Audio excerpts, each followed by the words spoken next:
Antes de começar esta história, preciso que você saiba que o que está prestes a ouvir não é uma lenda, não é folclore e muito menos invenção de quem busca sensacionalismo barato, mas sim um relato extraído de documentos judiciais, cartas particulares e registros de uma fazenda no interior do Vale do Paraíba que poucos conhecem e que muitos preferiram esquecer ao longo dos anos. Porque o que aconteceu naquelas terras em meados do século XIX desafiou todas as convenções sociais da época. Abalou estruturas familiares consideradas inabaláveis e expôs segredos que a elite cafeeira daquele tempo lutou arduamente para enterrar junto com suas vítimas. E se você ficar até o final desta narrativa, vai entender por que essa história foi silenciada durante tantas décadas e por que ela ainda hoje nos faz questionar os limites entre amor e transgressão, entre liberdade e aprisionamento, entre escolha e destino. Então se acomode bem, porque esta jornada vai te levar pelos caminhos tortuosos de uma fuga que mudou vidas para sempre.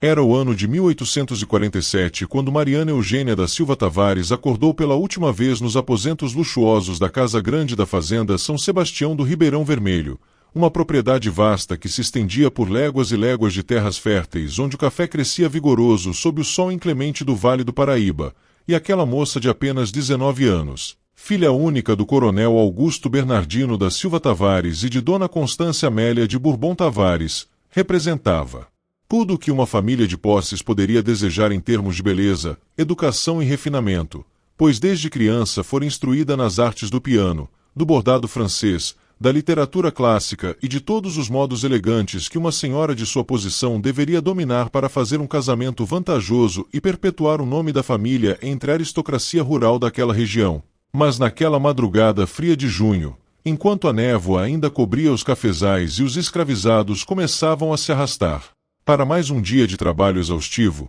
Mariana Eugênia tomou a decisão mais aterradora e libertadora de sua existência. Ela fugiria daquela prisão dourada, e fugiria carregando no ventre um segredo que, se descoberto, destruiria não apenas sua reputação, mas toda a estrutura de poder e honra que sua família construíra ao longo de 3 gerações. O que tornava aquela fuga ainda mais escandalosa, ainda mais impossível de ser compreendida pela sociedade da época, era o fato de que Mariana Eugênia estava grávida de 4 meses, e o pai daquela criança não era o capitão Rodrigo Almeida Prado, seu noivo oficial com quem deveria se casar em 3 meses numa cerimônia grandiosa que já estava sendo preparada com meses de antecedência e que reuniria toda a elite cafeeira da província. Nem era algum jovem de boa família que pudesse, ainda que com escândalo, ser aceito como genro pelo coronel Augusto, mas sim alguém cuja identidade Mariana guardava com um misto de terror e devoção absoluta, alguém que não poderia jamais ser revelado sem que isso representasse a ruína completa de todos os envolvidos, e foi justamente esse segredo inconfessável que a levou a planejar meticulosamente cada detalhe daquela fuga durante semanas, roubando pequenas quantias em dinheiro dos cofres de seu pai, costurando roupas simples escondida em seu quarto. Durante as madrugadas insones, estudando os caminhos que levavam para longe daquela fazenda e imaginando uma vida diferente, impossível, proibida, mas infinitamente mais verdadeira do que aquela existência de aparências que a sufocava dia após dia. A Casa Grande da Fazenda São Sebastião do Ribeirão Vermelho era uma construção imponente de 2 andares, com paredes grossas de taipa de pilão caiadas de branco imaculado, janelas altas protegidas por gelosias de madeira trabalhada, varandas amplas sustentadas por colunas que imitavam o estilo neoclássico então em moda. E no interior daquelas paredes que pareciam tão sólidas quanto as certezas morais de seus habitantes, viviam não apenas o coronel Augusto e sua esposa Dona Constância, mas também uma pequena corte de agregados, parentes distantes, afilhados e protegidos que dependiam da generosidade e do poder do patriarca para sobreviver naquele mundo rigidamente hierarquizado, e todos ali conheciam seus lugares, suas funções, seus limites intransponíveis, exceto Mariana Eugênia, que desde muito jovem demonstrara uma inquietação que incomodava sua mãe e divertia seu pai, uma curiosidade sobre o mundo que ia muito além dos limites impostos às moças de sua classe, e foi justamente essa curiosidade, esse desejo de compreender vidas que não a sua, que a levou aos aposentos dos fundos da senzala numa tarde quente de janeiro do ano anterior, quando tudo começou de uma forma que ninguém, absolutamente ninguém, poderia ter previsto. Se você está gostando desta história e quer saber como tudo isso terminou, deixe seu like agora mesmo, porque o que vem a seguir vai te surpreender ainda mais, E não se esqueça de se inscrever no canal para não perder nenhum detalhe dessa narrativa extraordinária que estamos apenas começando a desvendar. O coronel Augusto Bernardino da Silva Tavares era um homem da velha estirpe dos senhores de escravos do Vale do Paraíba, alto, de ombros largos, com bigodes fartos e negros que ele mantinha sempre impecavelmente aparados, olhos pequenos e penetrantes que pareciam calcular o valor de tudo e de todos à sua volta, e uma voz grave e autoritária que não conhecia contestação dentro dos limites de suas propriedades, e ele governava seus domínios com mão de ferro envolta em luva de pelica, sendo conhecido na região tanto por sua astúcia nos negócios quanto por sua crueldade no trato com os escravizados que trabalhavam em suas terras, aplicando castigos exemplares sempre que julgava necessário manter a ordem e o medo que, segundo sua filosofia, eram os únicos instrumentos eficazes para administrar uma propriedade daquele tamanho. E jamais em seus 52 anos de vida ele imaginara que sua única filha, a menina de seus olhos, a herdeira de todo aquele império de café e sofrimento, pudesse ser capaz de traí-lo da forma mais abjeta possível segundo os códigos de honra daquela sociedade. E quando ele finalmente descobriu que Mariana Eugênia havia desaparecido naquela manhã de junho, sua primeira reação não foi de preocupação ou medo pelo bem-estar da filha, mas sim de uma raiva tão intensa, tão devastadora, que ele mandou açoitar publicamente 3 escravizados que supostamente teriam ajudado na fuga, mesmo sem ter nenhuma prova concreta de que eles soubessem de alguma coisa, porque para ele aquilo era uma questão de autoridade, de demonstração de poder, de aviso para todos de que ninguém, absolutamente ninguém, desafiava o coronel Augusto sem pagar um preço altíssimo por isso. Dona Constância Amélia de Bourbon Tavares, por sua vez, reagiu à fuga da filha de uma maneira completamente diferente, encerrando-se em seus aposentos por 3 dias consecutivos, recusando-se a comer, a falar com quem quer que fosse, e quando finalmente emergiu daquele retiro forçado, estava visivelmente envelhecida, com olheiras profundas, os cabelos desgrenhados e uma expressão de derrota absoluta que jamais abandonaria seu rosto até o dia de sua morte, porque para ela, educada nos conventos mais rígidos do Rio de Janeiro, instruída desde a infância nas normas inflexíveis da moral católica e aristocrática, a fuga de uma filha grávida antes do casamento representava não apenas uma tragédia pessoal, mas uma condenação divina, um castigo pelos pecados que ela certamente devia ter cometido para merecer tamanha humilhação. E ela passou o resto de sua vida tentando expiar uma culpa que não era sua, rezando rosários intermináveis, fazendo novenas obsessivas, doando fortunas para a igreja, na esperança impossível de comprar o perdão celestial e social para o pecado imperdoável de sua única filha, sem nunca compreender, sem jamais querer compreender, que Mariana Eugênia não havia fugido por rebeldia vazia ou capricho juvenil, mas por algo muito mais poderoso, muito mais fundamental, algo que transcendia as pequenas regras e convenções daquele mundo sufocante. Mariana Eugênia havia planejado sua fuga para coincidir com a festa de São João, quando a fazenda inteira estaria envolvida nos preparativos e celebrações que o coronel Augusto, apesar de sua severidade habitual, permitia uma vez por ano como forma de manter os escravizados minimamente satisfeitos e prevenir revoltas,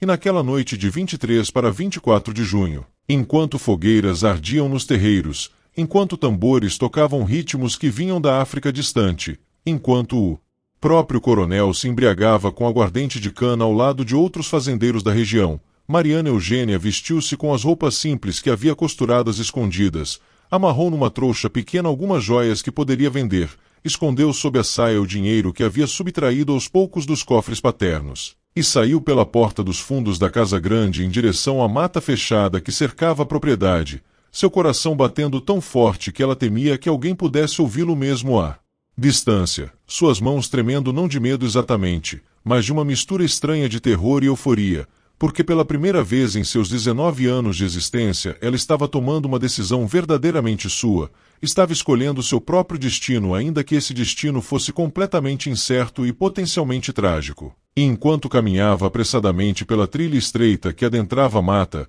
ela colocou a mão sobre o ventre ainda discretamente arredondado e sussurrou uma promessa. Para a criança que crescia ali dentro, nunca, jamais, aquela criança seria criada no mundo de hipocrisia e crueldade que ela estava deixando para trás. O que Mariana Eugênia não sabia, o que ela não poderia imaginar naquela noite de fuga cheia de esperanças impossíveis, era que sua ausência só seria notada muitas horas depois, quando o sol já estava alto e Dona Constância mandou a mucama chamar a filha para o almoço, e quando a porta do quarto foi aberta e a cama foi encontrada vazia, com os lençóis ainda arrumados indicando que não havia sido usada durante a noite, foi como se uma bomba explodisse dentro da casa grande, com Dona Constância desmaiando de emoção, com o coronel Augusto berrando ordens contraditórias para todos os lados, mandando preparar cavalos, convocar capitães do mato, organizar grupos de busca, e foi nesse momento de caos e desespero que uma das mucamas, uma jovem de nome Benedita que servirá Mariana Eugênia desde que ambas eram crianças, cometeu o erro fatal de deixar escapar um comentário aparentemente inocente, mas que mudaria completamente o rumo das investigações.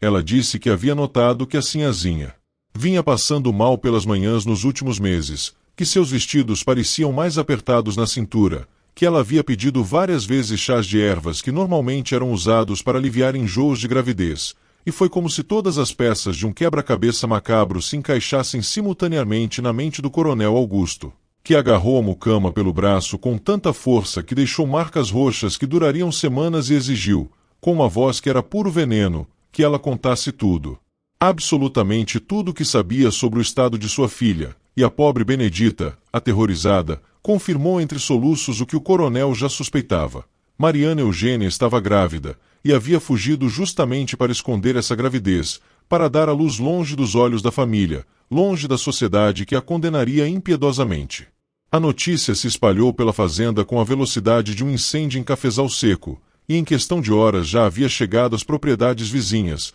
às vilas próximas, à cidade mais próxima, e em poucos dias toda a região comentava em sussurros escandalizado o caso da filha do coronel Augusto que havia fugido grávida, e as especulações eram infinitas e cada vez mais absurdas. Alguns diziam que ela havia se envolvido com um caixeiro viajante que passará pela região meses antes, outros juravam que o pai da criança era o próprio noivo, o capitão Rodrigo, que teria antecipado os privilégios do matrimônio. Havia quem sussurrasse que Mariana Eugênia fora seduzida por algum professor particular que o coronel havia contratado para aprimorar a educação da filha, e quanto mais as histórias circulavam, mais elaboradas e escandalosas elas se tornavam, mas nenhuma delas, absolutamente nenhuma, chegava perto da verdade que só Mariana Eugênia conhecia e que ela estava determinada a levar para o túmulo se fosse necessário, porque a verdade era tão transgressora, tão impossível dentro daquela sociedade rigidamente estratificada, que sua revelação não causaria apenas um escândalo social,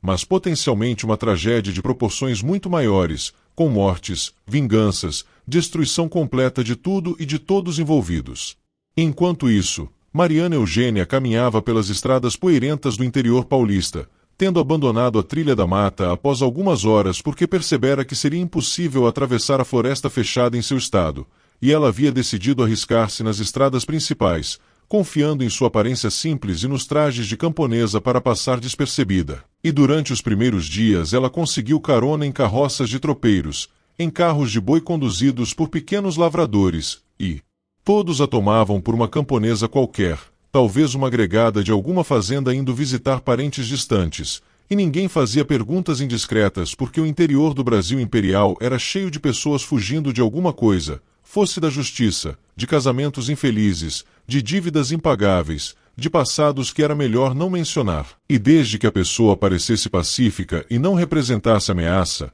as regras tácitas daquele mundo exigiam que não se fizessem perguntas cujas respostas poderiam ser inconvenientes para todos os envolvidos, e Mariana Eugênia aproveitou-se dessa cortesia rústica para seguir viagem, sempre em direção ao norte, sempre se afastando do Vale do Paraíba, buscando regiões onde o nome de seu pai não tivesse poder, onde ninguém conhecesse a filha do coronel Augusto, onde ela pudesse reinventar-se completamente e começar uma nova vida. Mas nem tudo corria conforme seus planos precários, porque o dinheiro que ela havia conseguido juntar não era tanto quanto imaginara que seria necessário. As joias que trouxera eram reconhecíveis demais para serem vendidas sem levantar suspeitas, e ela logo percebeu que precisaria encontrar alguma forma de sustento antes que seus recursos se esgotassem completamente. E foi assim que 3 semanas após sua fuga, já em meados de julho, com o frio se intensificando e seu ventre começando a ficar mais visivelmente arredondado, Mariana Eugênia chegou a um pequeno vilarejo chamado Santa Rita das Almas, um aglomerado de casas pobres em torno de uma capela modesta, situado numa região de transição entre a zona cafeeira e o sertão mais árido, e ali ela conseguiu abrigo na casa de uma viúva de nome Dona Generosa, uma mulher de meia-idade que vivia de lavar roupas para as poucas famílias de posses da região e que aceitou hospedar aquela moça de aparência frágil em troca de ajuda com os trabalhos domésticos, e Mariana Eugênia, que nunca havia lavado uma peça de roupa em toda a sua vida, que nunca havia cozinhado uma refeição ou varrido um chão, viu-se de repente mergulhada numa rotina de trabalho físico extenuante que a deixava exausta ao fim de cada dia, mas que também lhe dava, pela primeira vez, uma estranha sensação de dignidade, de estar contribuindo genuinamente para sua própria sobrevivência, de não ser mais um ornamento inútil numa casa de ricos, mas uma pessoa real, fazendo trabalho real, e apesar do cansaço, apesar das mãos que logo ficaram ásperas e calejadas, apesar das dores nas costas e nas pernas, ela sentia-se mais viva, mais verdadeira do que jamais se sentirá na casa grande da fazenda São Sebastião do Ribeirão Vermelho. Dona Generosa era uma mulher de poucas palavras e muita observação, com aquele tipo de sabedoria prática que vem não dos livros, mas da experiência dura de sobreviver num mundo que não oferece segundas chances para os pobres e desafortunados, e ela logo percebeu que havia algo de muito estranho naquela moça que aparecerá em sua porta pedindo abrigo. Porque apesar das roupas simples e da história improvisada sobre ser uma agregada fugindo de uma fazenda onde sofria maus tratos, havia nos gestos de Mariana Eugênia, na forma como ela segurava os talheres, na maneira como pronunciava certas palavras, no jeito como inicialmente recuava diante das tarefas mais sujas e braçais, uma educação refinada que não se aprende nas senzalas ou nas casas de agregados, e Dona Generosa, que já havia visto muita coisa em seus 48 anos de vida, incluindo outras moças fugindo de situações desesperadoras, decidiu não fazer perguntas porque sabia que cada pessoa carrega seus próprios demônios e que às vezes a caridade maior que se pode oferecer a alguém é justamente o silêncio respeitoso, a aceitação sem julgamento, o refúgio sem interrogatórios, e foi exatamente isso que ela ofereceu a Mariana Eugênia durante aqueles meses cruciais em que a barriga da moça foi crescendo inevitavelmente, tornando-se impossível esconder o estado de gravidez que se avançava. E quando finalmente Dona Generosa mencionou o assunto, foi apenas para dizer que conhecia uma parteira de confiança no vilarejo. Uma negra liberta de nome Tia Josefa, que sabia trazer crianças ao mundo com segurança e que era conhecida por sua discrição absoluta, e Mariana Eugênia sentiu tal gratidão por aquela bondade simples e sem ostentação que chorou pela primeira vez desde que deixará a casa paterna. Lágrimas que vinham não apenas do alívio, mas também da descoberta surpreendente de que havia no mundo pessoas capazes de bondade genuína, pessoas que ajudavam outras pessoas não por obrigação social ou por cálculo de vantagens futuras, mas simplesmente porque reconheciam no outro um ser humano necessitado de compaixão. Enquanto Mariana Eugênia construía lentamente uma nova vida naquele vilarejo esquecido, muito longe dali, na fazenda São Sebastião do Ribeirão Vermelho, o coronel Augusto mobilizava todos os recursos consideráveis de que dispunha para encontrar a filha fugitiva, e ele havia contratado não um, mas 3 diferentes capitães do mato. Aqueles caçadores profissionais especializados em rastrear escravizados fugidos, oferecendo uma recompensa generosa para quem trouxesse Mariana Eugênia de volta, viva e sem ferimentos, porque apesar de toda sua raiva, apesar da humilhação pública que a fuga representava, apesar do cancelamento vergonhoso do casamento com o capitão Rodrigo que havia rompido o noivado imediatamente ao saber do escândalo, o coronel ainda amava sua filha à sua maneira possessiva e controladora. E ele estava convencido de que poderia consertar aquela situação desastrosa desde que conseguisse trazê-la de volta antes que a criança nascesse,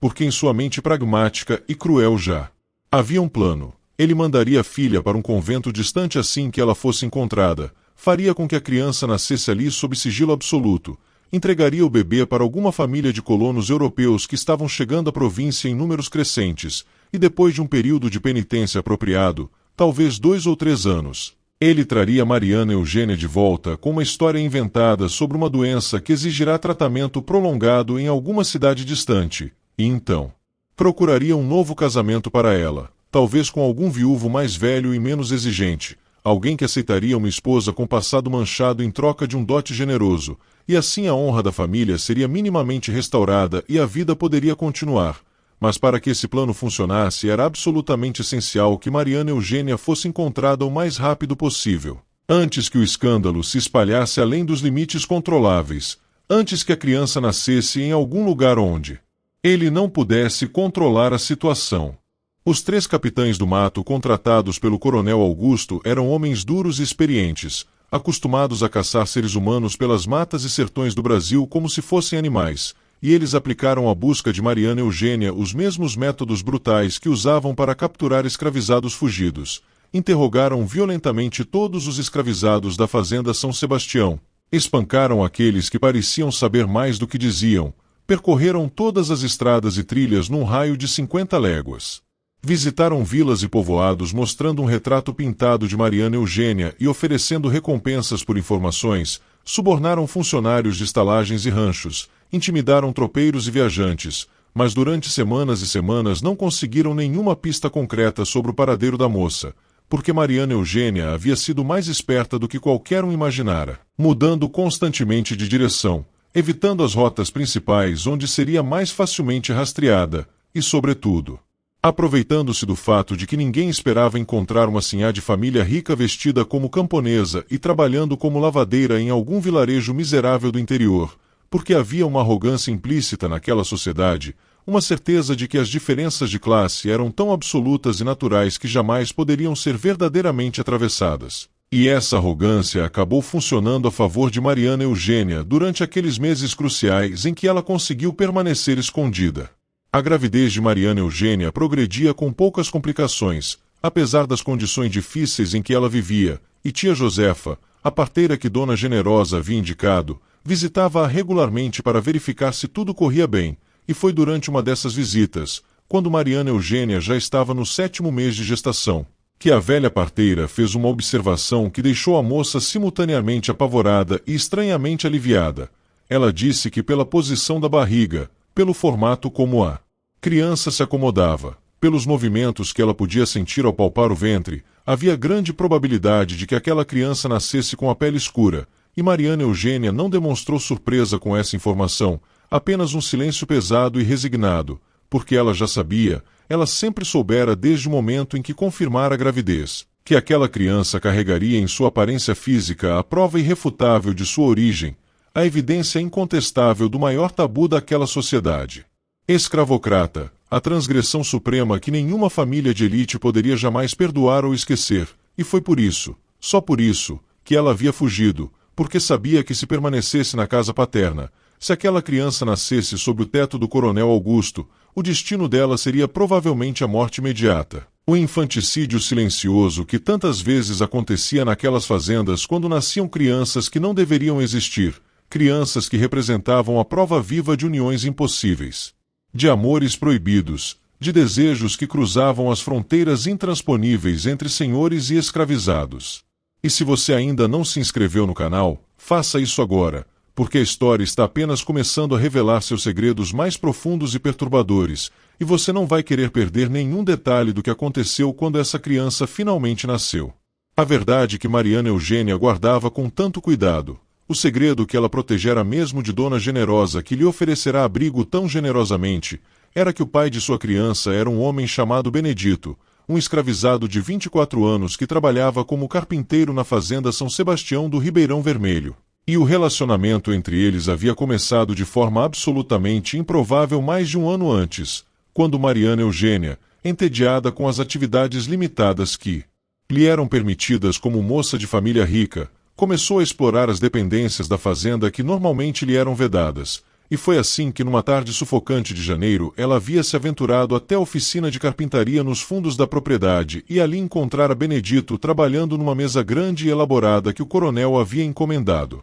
E ela ficará fascinada não apenas pela habilidade evidente com que aquele homem transformava madeira bruta em peças de mobiliário elegante, mas também pela concentração absoluta com que ele executava seu trabalho, uma espécie de meditação prática que ela nunca vira em ninguém antes, e ela começou a voltar àquela oficina com frequência crescente, inicialmente com a desculpa de supervisionar o progresso do móvel que estava sendo feito, depois simplesmente porque queria estar ali, queria conversar com aquele homem que, apesar de não ter tido educação formal alguma, possuía uma inteligência natural e uma sensibilidade que a fascinavam, e, aos poucos, ao longo de semanas e meses, aquelas conversas foram se tornando mais longas, mais íntimas, mais perigosas, e ambos sabiam perfeitamente que estavam brincando com fogo, que estavam transgredindo regras que, se descobertas, resultariam na morte certa dele e na ruína completa dela, mas havia algo entre eles. Uma conexão que transcendia completamente as barreiras absurdas que aquela sociedade construíra entre seres humanos,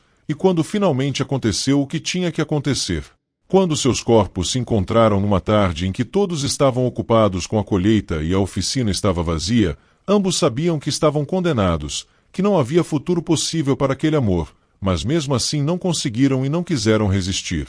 Benedito era um homem de estatura mediana, musculoso do trabalho constante, com mãos grandes e calejadas que eram ao mesmo tempo fortes e surpreendentemente delicadas quando manipulavam as ferramentas de carpintaria, e ele tinha no rosto uma beleza serena que vinha não de traços individuais, mas de uma harmonia geral de proporções. E havia em seus olhos escuros uma profundidade que Mariana Eugênia nunca encontrara nos olhos dos rapazes brancos de sua classe social, que pareciam todos enxergar o mundo através de uma névoa de privilégios e presunções, enquanto Benedito via as coisas com uma clareza que vinha de quem nunca teve o luxo de ilusões, de quem conhecia desde criança a dureza da vida e a crueldade dos homens, e foi justamente essa clareza, essa capacidade de ver e nomear verdades que outros fingiam não existir, que atraíra Mariana Eugênia para ele com uma força que ela mesma não compreendia totalmente, e eles haviam se encontrado secretamente durante meses, sempre correndo riscos enormes, sempre sabendo que a descoberta significaria o fim de tudo,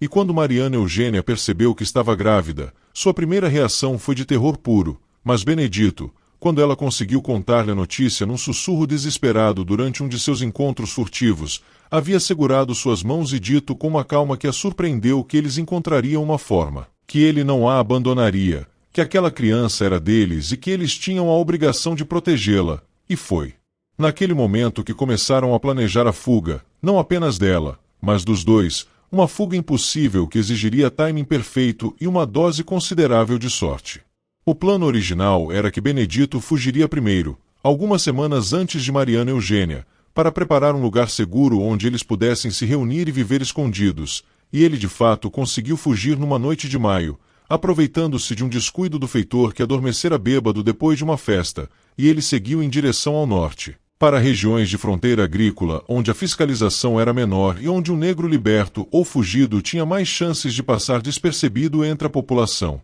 miscigenada que colonizava aquelas terras. Mas o que Benedito não sabia, o que ele não poderia saber, era que sua fuga havia deixado o coronel Augusto particularmente furioso e vigilante, porque Benedito não era um escravizado qualquer, ele era um carpinteiro habilidoso cujo trabalho valia muito dinheiro. E o coronel havia contratado imediatamente capitães do mato para rastreá-lo, oferecendo recompensas generosas e ordenando que ele fosse trazido de volta vivo para receber um castigo exemplar, que serviria de lição para todos os outros escravizados da fazenda, e esse aumento na vigilância complicara os planos de Mariana Eugênia, que percebera que teria que fugir mais cedo do que previsto, antes que o cerco ficasse ainda mais apertado, antes que alguém começasse a fazer conexões entre sua crescente inquietação e o desaparecimento do carpinteiro. E foi por isso que ela havia partido sozinha naquela noite de São João, sem ter a menor ideia de para onde Benedito tinha ido, sem saber se ele estava vivo ou morto, capturado ou livre,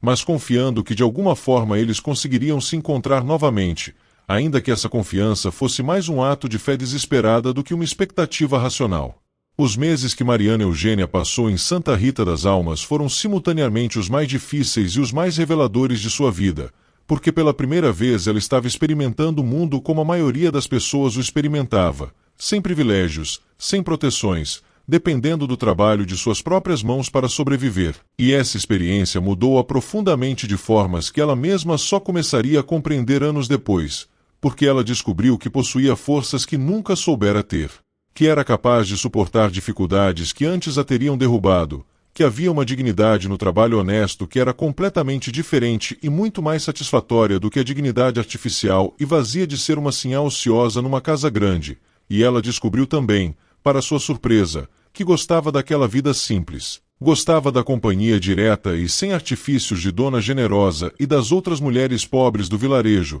gostava da ausência de formalidades sufocantes e hipocrisias elaboradas, e às vezes, nos momentos raros de descanso ao fim do dia, quando se sentava na soleira da porta da pequena casa olhando o sol se pôr sobre as colinas áridas, ela se perguntava se seria capaz de viver assim para sempre, longe do mundo de sua origem, vivendo como uma camponesa qualquer, e a resposta que encontrava era surpreendentemente reconfortante. Sim, ela poderia. Ela conseguiria. Porque tudo o que realmente importava agora era a criança que crescia em seu ventre e a esperança. Cada dia mais tênue, mas ainda viva, de reencontrar Benedito. A criança nasceu numa noite fria de novembro de 1847, depois de um trabalho de parto longo e difícil que durou quase 20 horas e que deixou Mariana Eugênia exausta e delirante de dor. Mas tia Josefa, que havia assistido centenas de partos ao longo de sua vida, conduziu tudo com a competência segura de quem conhece profundamente os mistérios do corpo feminino. E quando finalmente a criança emergiu para o mundo com um choro forte e saudável, e quando tia Josefa a lavou e a envolveu em panos limpos antes de colocá-la nos braços trêmulos de Mariana Eugênia, a moça olhou para aquele rostinho minúsculo e viu ali todas as suas escolhas, todas as suas transgressões, todo o seu amor proibido materializado numa criatura perfeita e impossível, porque era uma menina, e sua pele era da cor de café com pouco leite, um marrom claro e dourado que não deixava dúvidas sobre sua ancestralidade mista, e seus cabelos eram um emaranhado de cachos escuros, e havia em seus traços delicados uma mistura harmoniosa de duas linhagens que aquela sociedade insistia em manter separadas, e Mariana Eugênia olhou para aquela filha e sussurrou um nome que havia escolhido semanas antes, Ana Benedita, metade dela e metade dele, uma criança que carregaria para sempre em seu próprio corpo a prova de um amor que não deveria ter existido, mas que tinha sido mais real, mais verdadeiro, mais profundo do que todos os casamentos arranjados e alianças calculadas que mantinham funcionando a maquinaria social daquele mundo hipócrita e cruel. Os primeiros meses com a bebê foram ao mesmo tempo de uma felicidade intensa e de uma ansiedade constante, porque Mariana Eugênia amava aquela criança com uma ferocidade que a surpreendia, descobrindo nela reservas de ternura e paciência que nunca imaginara possuir, mas ao mesmo tempo ela sabia que cada dia que passava era um dia a mais em que ela poderia ser descoberta, em que alguém poderia reconhecê-la, em que os capitães do mato contratados por seu pai poderiam finalmente chegar àquele vilarejo remoto, e ela dormia mal, acordando ao menor ruído, sempre alerta, sempre pronta para fugir novamente se fosse necessário, e foi justamente essa vigilância constante que a salvou quando, numa manhã de abril de 1848, quase 2 anos depois de sua fuga inicial, um dos capitães do mato finalmente chegou a Santa Rita das Almas fazendo perguntas sobre uma moça jovem que poderia estar vivendo ali sob identidade falsa, e Dona Generosa,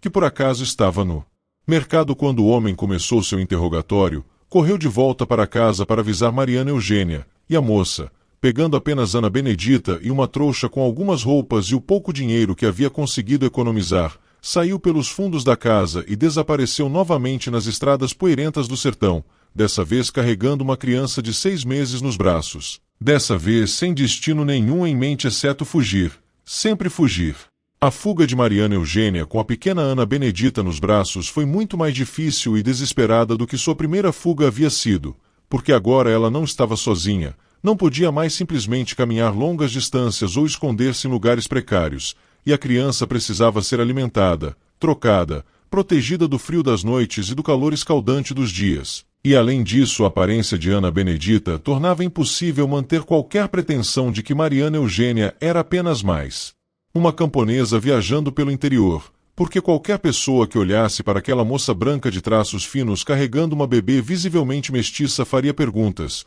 levantaria suspeitas, e em algumas vilas e povoados por onde passou Mariana Eugênia sentiu nos olhares das pessoas uma mistura de curiosidade, desaprovação e até mesmo hostilidade. Porque aquela sociedade tinha códigos muito claros sobre relações interraciais e sobre o lugar apropriado de cada pessoa na hierarquia social, e uma mulher branca com uma criança negra nos braços era uma anomalia que perturbava a ordem natural das coisas, que levantava questões incômodas sobre transgressões sexuais e violações de fronteiras que deveriam permanecer invioláveis, e Mariana Eugênia aprendeu rapidamente a evitar vilas maiores e mais estabelecidas, preferindo acampamentos temporários de trabalhadores, quilombos de escravizados fugidos que ela ocasionalmente encontrava nas matas, comunidades de negros libertos que viviam nas franjas da sociedade estabelecida, lugares onde sua presença causava menos estranhamento porque ali as regras eram diferentes, Ali as pessoas entendiam o que significava viver fora das normas.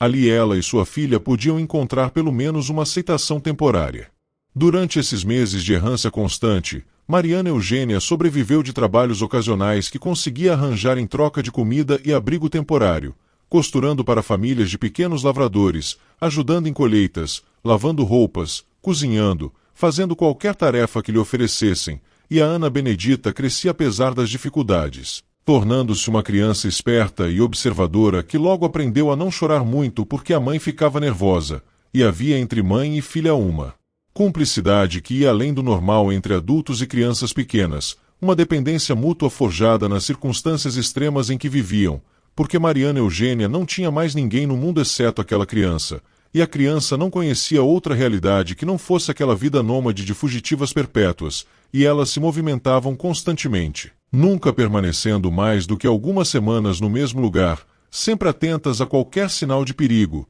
sempre prontas para partir. Novamente o menor indício de que alguém estava fazendo perguntas sobre elas, e foi essa mobilidade constante, essa recusa em criar raízes em qualquer lugar, que permitiu a Mariana Eugênia evitar a captura durante tanto tempo, porque os capitães do mato que seu pai havia contratado estavam acostumados a rastrear pessoas que eventualmente se estabeleciam em algum lugar, que tentavam construir novas vidas em locais fixos, mas Mariana Eugênia havia aprendido que sua única segurança estava no movimento constante, em nunca ser encontrável, em existir sempre nas margens, nos interstícios, nos lugares temporários entre um destino e outro. Mas a sorte de qualquer fugitivo, por mais cuidadoso que seja, eventualmente se esgota, e para Mariana Eugênia esse momento chegou numa tarde aparentemente comum de junho de 1849, quase exatamente 2 anos depois de sua fuga inicial, quando ela estava num pequeno povoado chamado Lagoa do Padre. Um lugar miserável de meia dúzia de casas de pau a pique ao redor de uma lagoa de água salobra,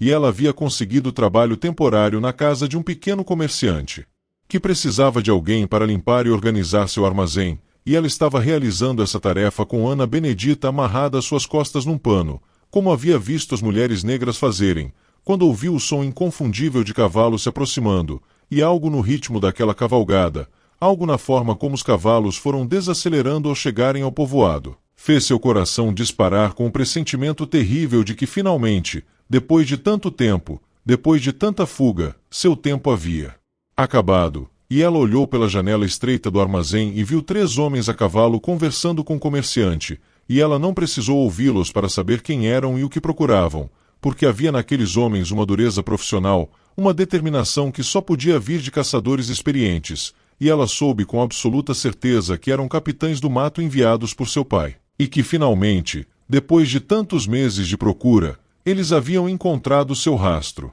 A captura foi rápida e eficiente como seria de esperar de homens que faziam daquilo sua profissão, porque Mariana Eugênia tentou fugir pelos fundos do armazém, mas um dos capitães do mato já havia se posicionado ali antecipando exatamente essa possibilidade, e quando ela emergiu correndo com Ana Benedita nos braços, ele simplesmente estendeu o braço e a agarrou sem nenhuma violência particular, mas com uma firmeza que tornava impossível qualquer resistência, e Mariana Eugênia gritou, não por si mesma mas pela filha, implorando que não fizessem mal à criança, e o capitão do mato, um homem chamado Luciano da Fonseca que tinha uma reputação terrível de crueldade no trato com escravizados capturados, mas que aparentemente tinha algum código de conduta quando se tratava de mulheres brancas, disse com uma voz surpreendentemente calma que ninguém faria mal a ninguém desde que ela cooperasse, que ele tinha ordens expressas do coronel Augusto de trazê-la de volta sã e salva, e que seria muito melhor para todos se ela não tentasse nenhuma tolice, e Mariana Eugênia, percebendo que não tinha escolha, que estava sozinha e exausta e que qualquer resistência apenas colocaria Ana Benedita em perigo, finalmente parou de lutar e permitiu que a amarrassem com cordas e a colocassem num cavalo, e Ana Benedita, que tinha agora 1 ano e 7 meses e já falava algumas palavras, começou a chorar com aquele choro desesperado de crianças que sentem o medo dos adultos mesmo sem compreendê-lo, e Mariana Eugênia a segurou contra o peito enquanto o capitão do mato Luciano da Fonseca subia no mesmo cavalo atrás delas e começava a longa viagem de volta para a fazenda São Sebastião do Ribeirão Vermelho. Compartilhe esta história com alguém que precisa conhecer essas verdades sobre nosso passado, porque o que vem a seguir vai revelar aspectos ainda mais perturbadores dessa saga. A viagem de volta durou 6 dias, e durante todo esse tempo Mariana Eugênia oscilou entre o terror absoluto pelo que a esperava e uma estranha sensação de alívio por não ter mais que fugir, por não ter mais que olhar constantemente por sobre o ombro, por finalmente poder parar de correr, ainda que parar significasse enfrentar as consequências de suas escolhas. E os 3 capitães do mato que a escoltavam tratavam-na com uma cortesia distante que ela sabia que era apenas resultado das instruções do coronel Augusto de que ela deveria ser devolvida em boas condições, porque apesar de tudo ela ainda era uma mulher branca de família rica e isso lhe garantia certas proteções que não seriam estendidas a uma escravizada fugida, e eles paravam regularmente para que ela pudesse descansar e alimentar Ana Benedita. E em nenhum momento tentaram separar mãe e filha ainda que olhassem para a criança com uma expressão de desconforto e desaprovação que deixava muito claro o que pensavam sobre aquela situação. E numa das paradas, quando estavam acampados para passar a noite numa clareira, o capitão do mato Luciano da Fonseca aproximou-se de Mariana Eugênia e disse numa voz baixa, quase confidencial, que ela deveria se preparar para o que viria, que o coronel Augusto estava furioso mas também aliviado por finalmente tê-la encontrado, e que ele, Luciano, já havia participado de muitas situações familiares difíceis ao longo de sua carreira e que seu conselho, se ela estivesse disposta a ouvir, era que ela se mostrasse arrependida, submissa, disposta a aceitar qualquer decisão que seu pai tomasse, porque essa era a única forma de minimizar o castigo que certamente viria. E Mariana Eugênia olhou para aquele homem que ganhava vida caçando seres humanos e percebeu que ele estava, à sua maneira tosca, tentando ajudá-la. E ela agradeceu com um aceno de cabeça, mas não disse nada, porque sabia que não poderia e não iria se mostrar arrependida, que não podia fingir remorso por decisões que, apesar de todas as consequências terríveis, ainda considerava corretas, porque aquelas decisões haviam lhe dado Ana Benedita, e ela preferia morrer a renegar sua filha ou a fingir que se arrependia de tê-la trazido ao mundo. Quando finalmente avistaram a fazenda São Sebastião do Ribeirão Vermelho ao longe, com a casa grande branca e imponente destacando-se contra o verde escuro dos cafezais, Mariana Eugênia sentiu um aperto no peito que era simultaneamente nostalgia e pavor, porque aquele lugar havia sido sua casa durante 19 anos,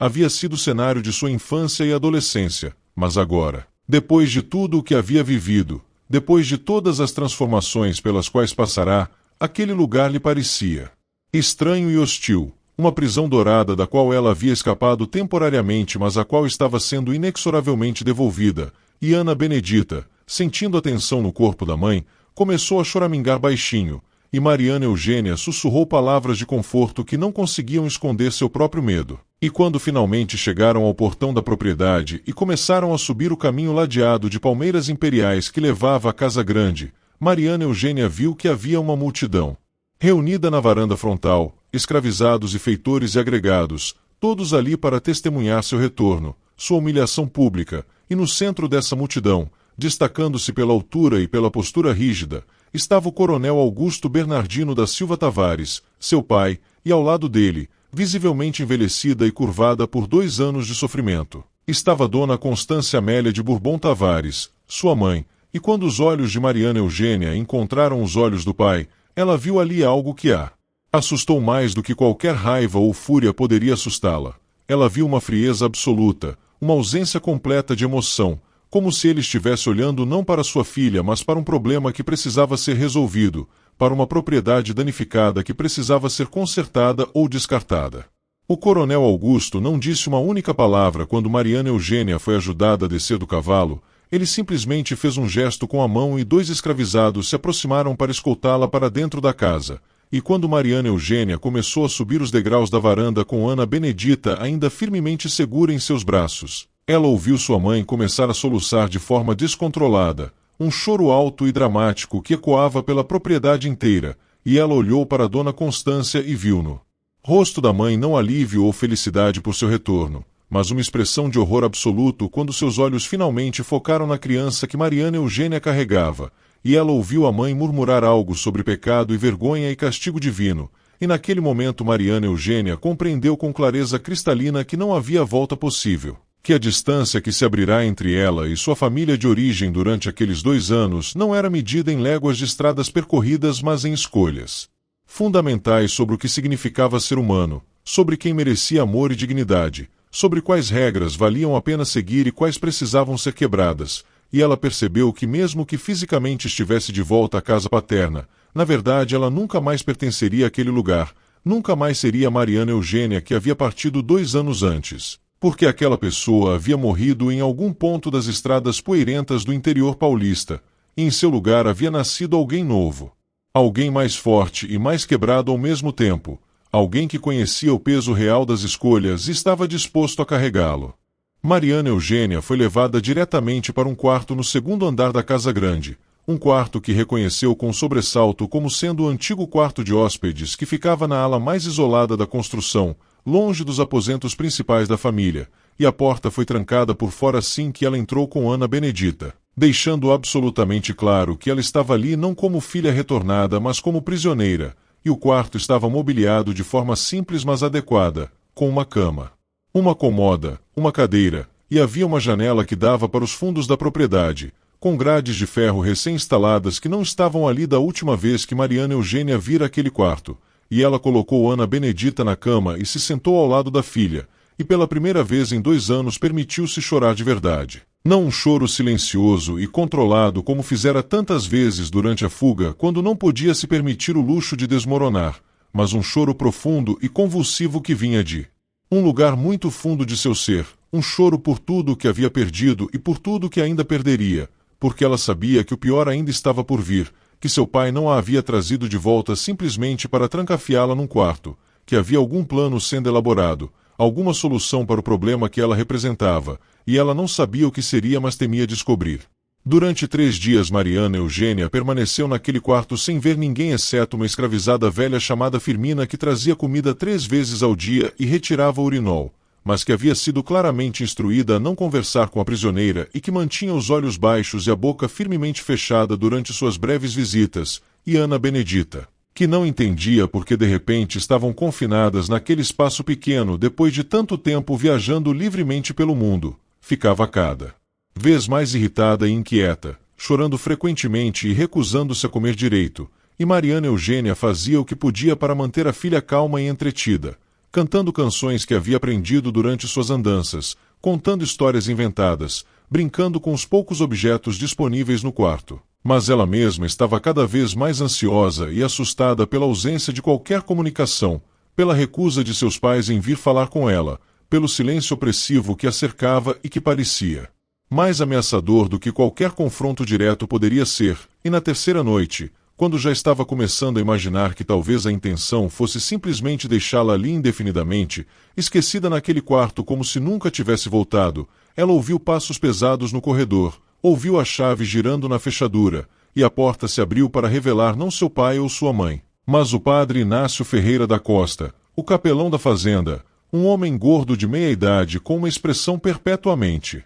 severa e olhos pequenos que pareciam estar sempre julgando e encontrando todos ao redor em falta. O padre Inácio entrou no quarto carregando uma Bíblia grande e pesada, e fechou a porta atrás de si, e ficou parado olhando para Mariana Eugênia com uma expressão que misturava repugnância e uma espécie de curiosidade mórbida, e depois de um longo silêncio constrangedor ele finalmente falou, e sua voz era mais aguda do que Mariana Eugênia lembrava, com um tom nasal desagradável que tornava ainda mais irritantes as palavras que ele dizia, e ele começou falando sobre pecado e perdição, sobre como Mariana Eugênia havia caído em tentação e se deixado seduzir pelo demônio, sobre como ela havia manchado a honra de sua família e ofendido gravemente a Deus com seus atos abomináveis, e enquanto ele falava, gesticulando dramaticamente com a Bíblia, seus olhos continuavam voltando compulsivamente para Ana Benedita que dormia na cama. E havia em seu olhar uma repulsa tão visceral que Mariana Eugênia sentiu uma raiva fria começar a crescer dentro dela, uma raiva que ela não havia permitido sentir durante todo o tempo de sua captura e retorno, mas que agora explodia diante da presunção daquele homem de julgar sua filha, de olhar para aquela criança inocente como se ela fosse alguma espécie de abominação. E quando o padre Inácio finalmente chegou ao ponto de sua visita, quando ele disse que havia sido enviado pelo coronel Augusto para ouvi-la em confissão e determinar a gravidade de seus pecados para que pudesse ser estabelecida uma penitência apropriada, Mariana Eugênia o interrompeu com uma voz que surpreendeu a ambos por sua firmeza e clareza. Ela disse ao padre Inácio que não tinha nada para confessar, que não reconhecia como pecado amar alguém e trazer uma criança ao mundo, que se Deus era realmente justo e misericordioso como a igreja pregava então, ele não condenaria o amor genuíno entre duas pessoas independentemente de suas cores de pele ou posições sociais. E ela disse que estava cansada da hipocrisia de uma sociedade que se dizia cristã mas que mantinha seres humanos em cativeiro, que pregava amor ao próximo mas tratava pessoas como propriedade, que falava sobre pureza e virtude mas que estava construída sobre alicerces de violência e exploração. E o padre Inácio ficou cada vez mais vermelho enquanto ela falava, suas bochechas gordas tremendo de indignação, e quando ela finalmente terminou seu pequeno discurso herético, ele praticamente cuspiu as palavras ao dizer que ela estava possuída, que o demônio falava através dela, que ela estava condenada à danação eterna a menos que se arrependesse e aceitasse a penitência que lhe seria imposta. E Mariana Eugênia apenas sorriu tristemente e disse que preferia a danação eterna à hipocrisia eterna. E o padre Inácio saiu do quarto batendo a porta com tanta força que Ana Benedita acordou assustada e começou a chorar. E Mariana Eugênia pegou a filha no colo e a embalou suavemente, sussurrando que estava tudo bem, que eles não podiam machucá-las realmente, não podiam tirar o que elas tinham uma da outra, e ela tentou acreditar nas próprias palavras mesmo, sabendo que não eram totalmente verdadeiras, porque na verdade eles podiam sim machucá-las de muitas formas, e certamente o fariam.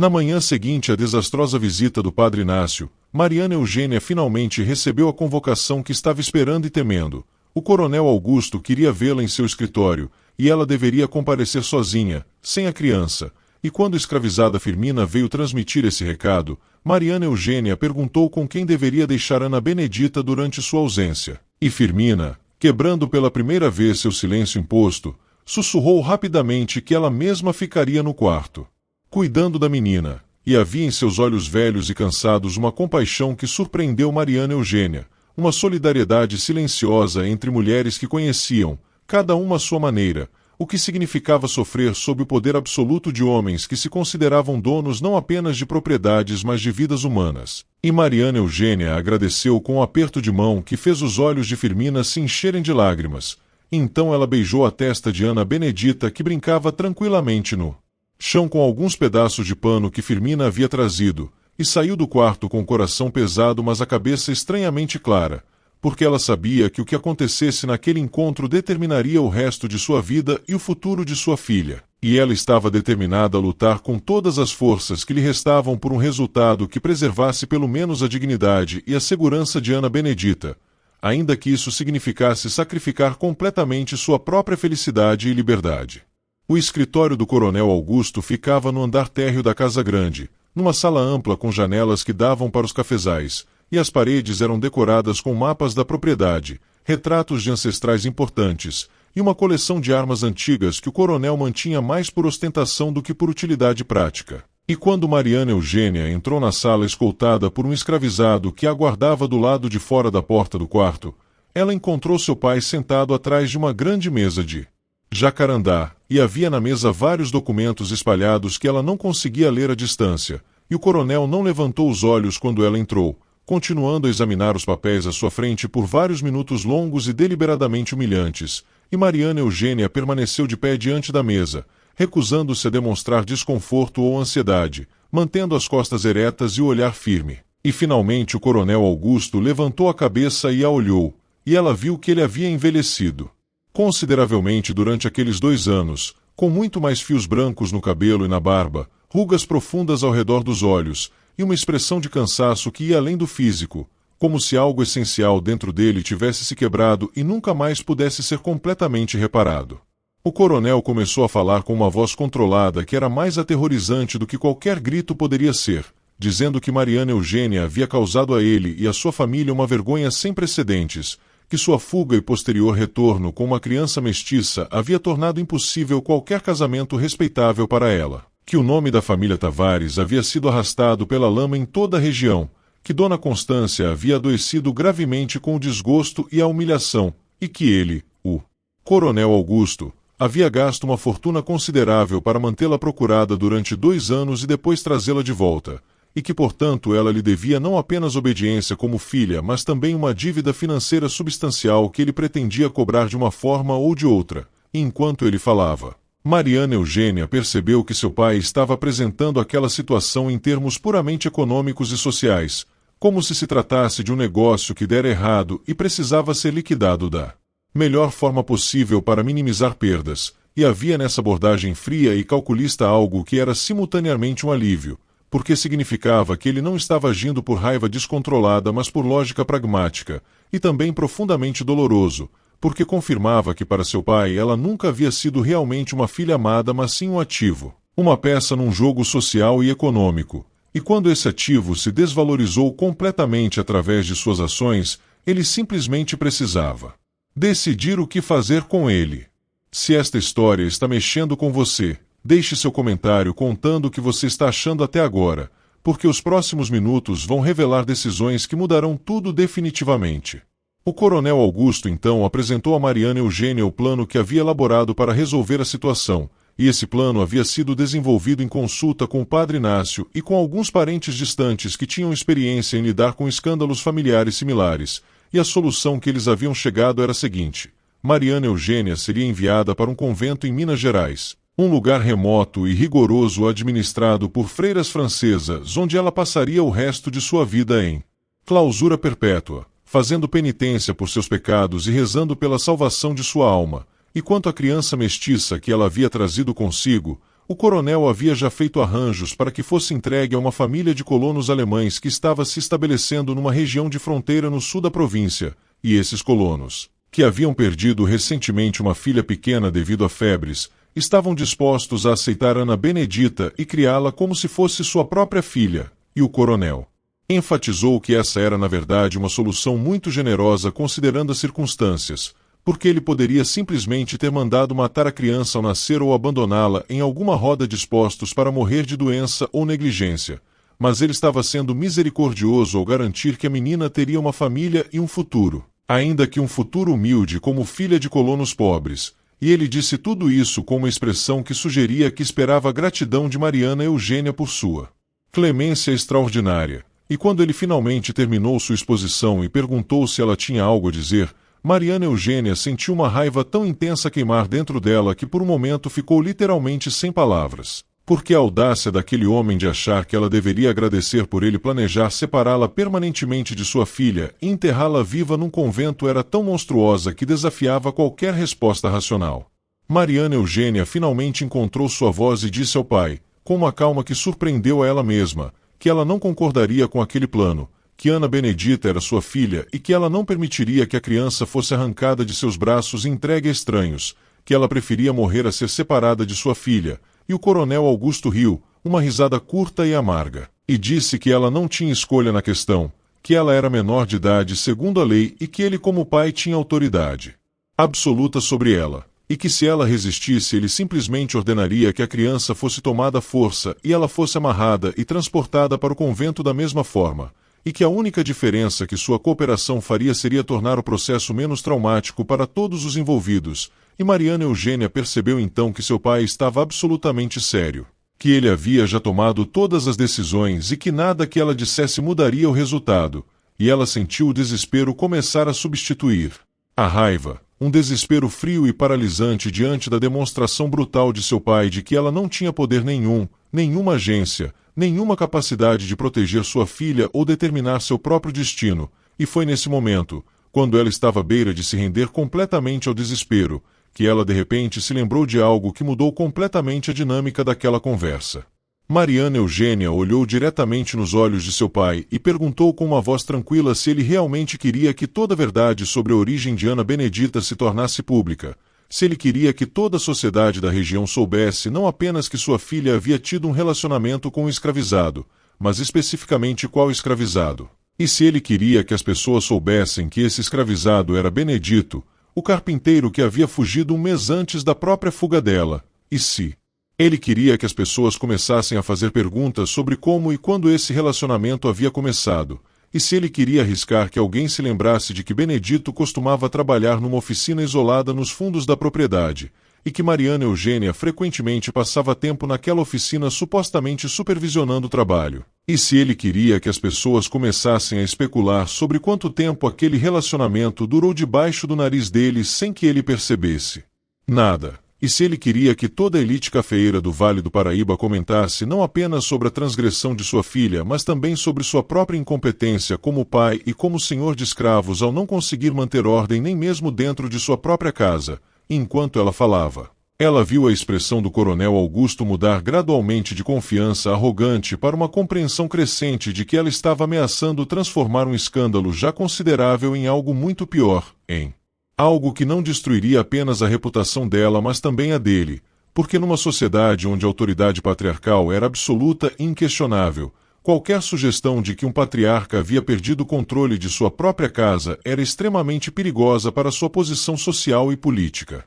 O coronel Augusto ficou em silêncio por um longo momento, e Mariana Eugênia podia ver os cálculos acontecendo atrás de seus olhos, ele pesando o custo de diferentes cursos de ação, avaliando se a ameaça dela era real ou apenas um blefe desesperado, e finalmente ele disse com uma voz muito baixa e controlada que se ela ousasse espalhar essas histórias, se ela ousasse difamar publicamente o nome da família ainda mais do que já havia feito, ele garantiria que ela se arrependesse pelo resto de sua vida, que ele a mandaria não para um convento confortável, mas para um hospício onde ela seria declarada louca e mantida em correntes, e quanto à criança, ele pessoalmente garantiria que ela fosse vendida para algum fazendeiro distante como escravizada, porque afinal de contas ela era mestiça, e num país escravocrata a linha entre liberdade e escravidão para pessoas de sangue misto era sempre muito tênue e facilmente manipulável, e Mariana Eugênia sentiu o sangue gelar em suas veias diante daquela ameaça, porque ela sabia que seu pai era absolutamente capaz de cumpri-la,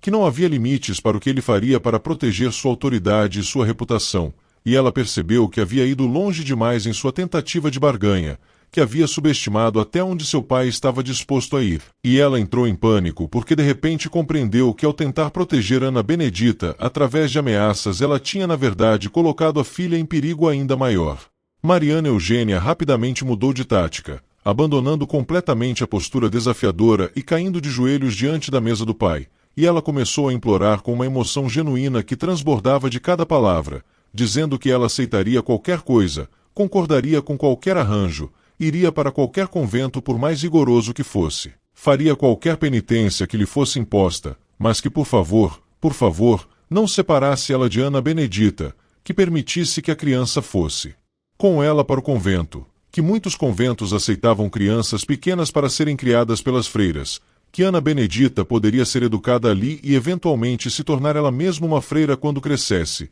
e que isso seria na verdade uma solução perfeita porque manteria a criança escondida da sociedade. Eliminaria qualquer possibilidade de escândalo futuro quando ela crescesse e sua origem se tornasse objeto de especulação, e garantiria que ela recebesse educação adequada e vida respeitável dentro das limitações impostas por suas circunstâncias de nascimento, e Mariana Eugênia falava rápido e desesperadamente, apresentando argumentos cada vez mais elaborados sobre por que essa solução seria vantajosa para todos os envolvidos, e ela podia ver que o coronel Augusto estava pelo menos considerando a proposta, que ele reconhecia que havia certa lógica nela. E ela continuou insistindo, prometendo que nunca mais causaria problemas, que seria a penitente mais obediente e silenciosa que aquele convento já havia visto, que dedicaria o resto de sua vida à oração e ao trabalho, que nunca tentaria escapar ou causar escândalo, desde que pudesse manter Ana Benedita consigo. O coronel Augusto finalmente se levantou de sua cadeira e caminhou até a janela,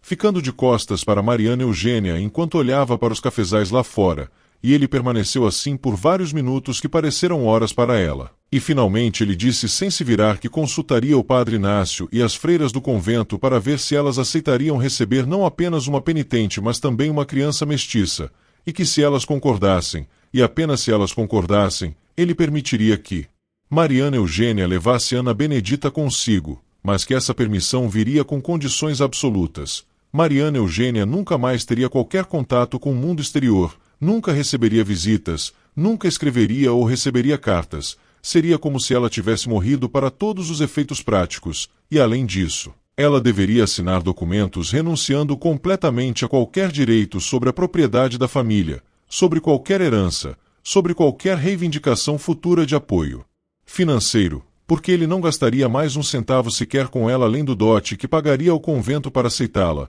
e Mariana Eugênia concordou imediatamente com todas essas condições sem hesitação, porque comparado com a alternativa de perder Ana Benedita, tudo aquilo parecia absolutamente trivial. Ela não se importava com dinheiro ou propriedade ou contato com uma família que nunca havia realmente amado. Tudo o que importava era que ela poderia manter sua filha, e essa possibilidade, por mais remota e condicional que fosse, era o suficiente para dar-lhe esperança. Durante os dias seguintes, enquanto o coronel Augusto negociava com o convento e preparava os documentos legais necessários, Mariana Eugênia permaneceu confinada no quarto com Ana Benedita, e ela aproveitou esse tempo para preparar mentalmente a filha, ainda que de forma limitada dada a pouca idade da criança, para a vida que as aguardava, falando sobre um lugar onde elas viveriam juntas e tranquilas, onde ninguém as machucaria, onde ficariam para sempre, e Ana Benedita, com a adaptabilidade natural das crianças pequenas, parecia aceitar essas explicações vagas sem muita preocupação, mais interessada em brincar e explorar o quarto limitado do que em entender completamente o que estava acontecendo, e Mariana Eugênia agradecia silenciosamente por essa inocência que poupava a filha de compreender a gravidade total de sua situação, e ela se pegava observando Ana Benedita por horas, memorizando cada detalhe daquele rostinho que era uma mistura tão perfeita dela mesma e de Benedito, e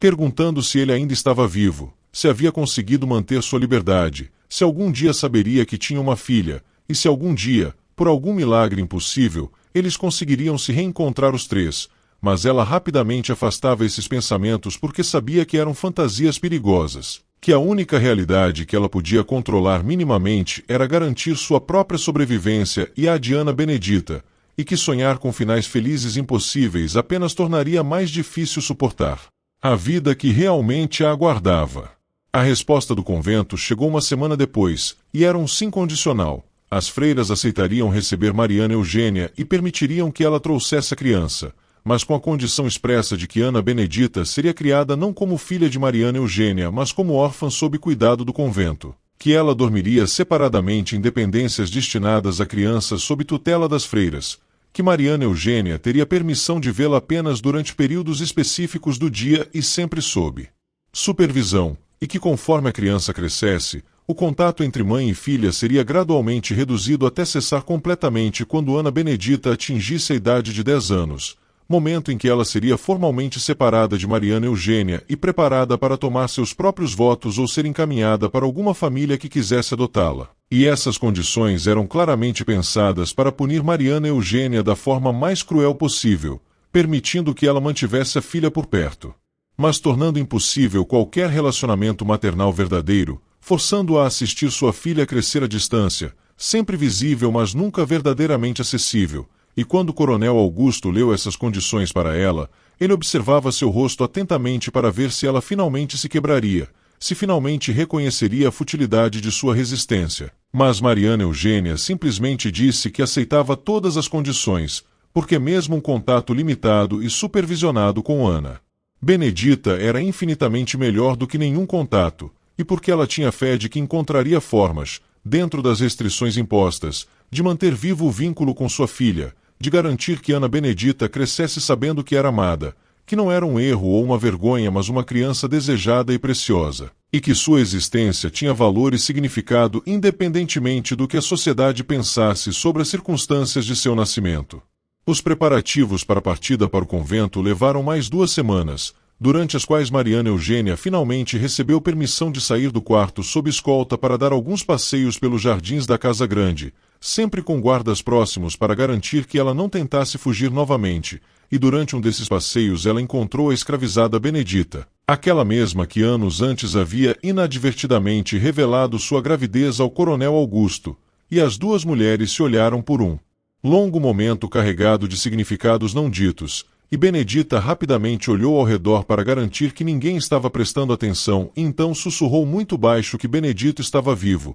que ele havia conseguido chegar até um quilombo grande e bem estabelecido em Minas Gerais, e que ele havia mandado recado através de uma rede secreta de comunicação entre escravizados perguntando sobre Mariana Eugênia e sobre a criança, e Benedita disse que ela havia respondido contando que ambas estavam vivas e que em breve seriam enviadas para um convento, e que ela não sabia se Benedito havia recebido essa informação, mas que pelo menos ela havia tentado fazer chegar até ele, e Mariana Eugênia sentiu as lágrimas correrem livremente por seu rosto ao saber que Benedito estava vivo e livre, e que ele ainda se importava o suficiente para perguntar sobre elas. E ela agradeceu a Benedita com uma intensidade que fez a mulher recuar assustada, temendo que demonstrações excessivas de gratidão chamassem atenção indesejada. Então elas se separaram rapidamente, mas aquela breve conversa havia dado a Mariana Eugênia algo precioso que ela pensava ter perdido para sempre: esperança. A viagem até o convento de Nossa Senhora das Dores em Minas Gerais levou quase 3 semanas,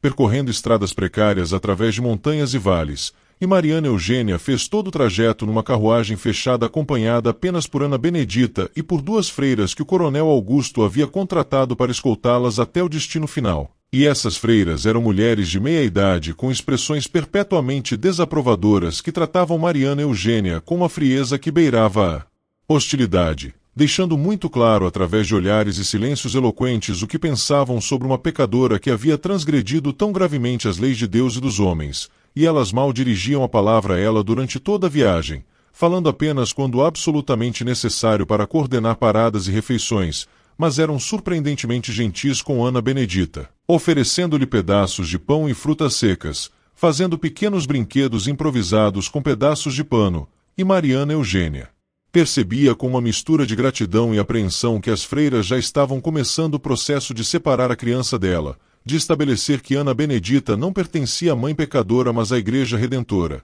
e ela tentava não pensar muito sobre o que isso significaria a longo prazo, focando apenas em aproveitar cada momento que ainda tinha com sua filha, cada noite em que ainda podia dormir com ela nos braços, cada manhã em que ainda podia acordá-la com beijos e canções suaves. O convento de Nossa Senhora das Dores era uma construção austera de pedra cinzenta situada no topo de uma colina árida, cercada por muralhas altas que faziam parecer mais uma fortaleza do que um lugar de contemplação religiosa, e quando a carruagem finalmente atravessou o portão pesado de madeira reforçada com ferro e entrou no pátio interno, Mariana Eugênia sentiu uma opressão física no peito, como se o ar ali fosse mais pesado e difícil de respirar, e o pátio era um espaço retangular, pavimentado com pedras irregulares, completamente vazio de qualquer vegetação ou decoração, e ao redor dele se erguiam os edifícios do convento, todos construídos no mesmo estilo severo e funcional que rejeitava qualquer concessão à beleza ou ao conforto, e havia um silêncio profundo naquele lugar que era diferente do silêncio natural da fazenda que ela conhecera na infância.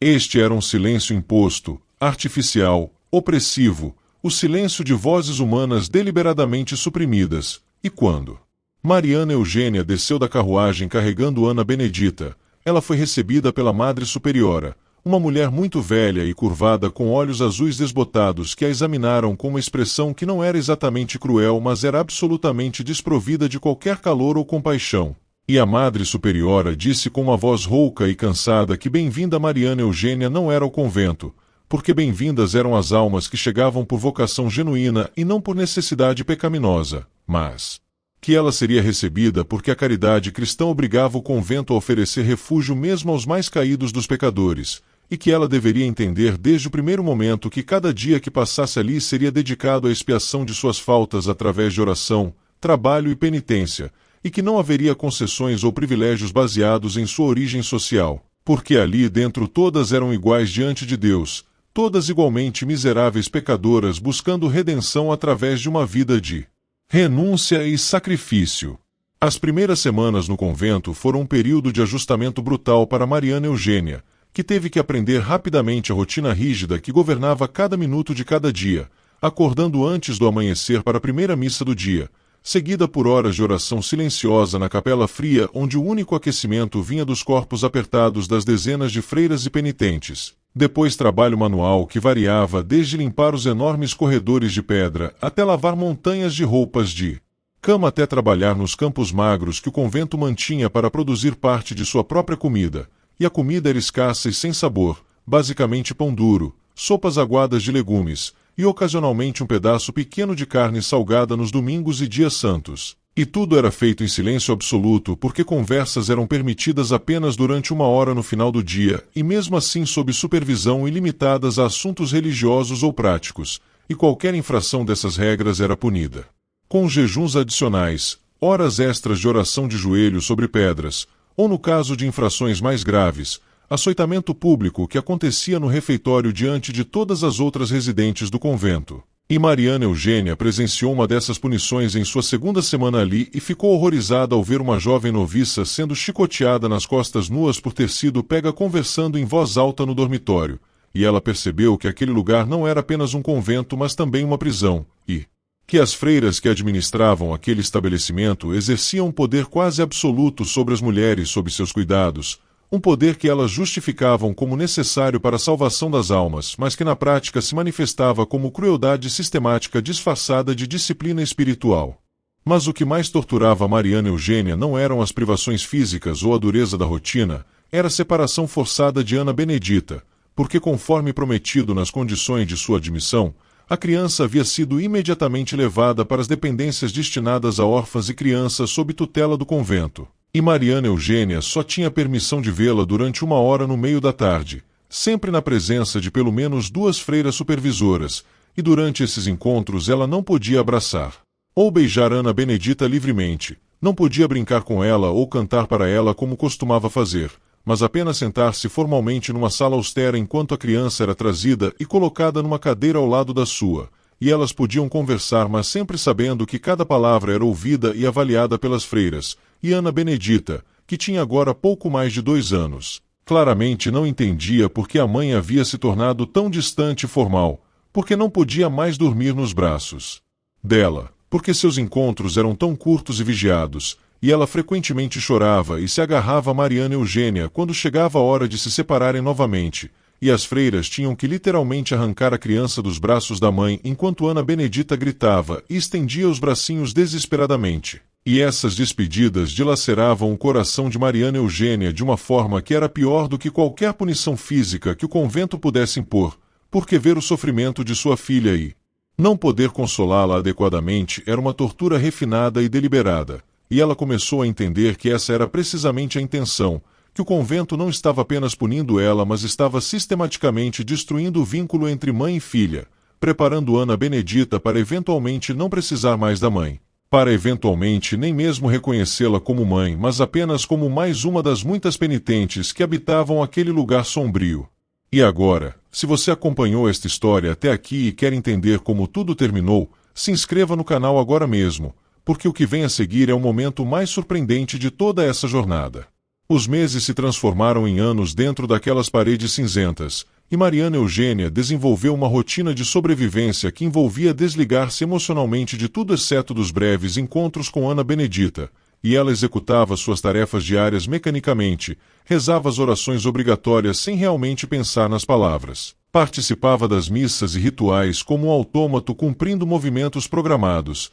e toda sua energia emocional, toda sua capacidade de sentir e se importar, estava reservada para aquela única hora diária em que podia ver sua filha, e ela observava com uma mistura de orgulho e tristeza como Ana Benedita crescia, como a criança pequena e dependente gradualmente se tornava uma menina articulada e curiosa, e como essa menina era cuidadosamente moldada pelas freiras para se tornar uma versão miniatura delas, aprendendo a rezar, a obedecer, a falar baixo, a manter os olhos baixos, a aceitar privações sem reclamar, e Mariana Eugênia tentava durante aqueles encontros breves transmitir para a filha outras coisas, outras possibilidades, outros valores além da obediência cega e da renúncia. Mas era difícil fazer isso sob os olhos vigilantes das freiras supervisoras, e ela tinha que ser sutil, tinha que esconder mensagens de resistência e individualidade dentro de histórias aparentemente inocentes. Tinha que ensinar Ana Benedita a pensar por si mesma sem que isso fosse obviamente o que estava fazendo,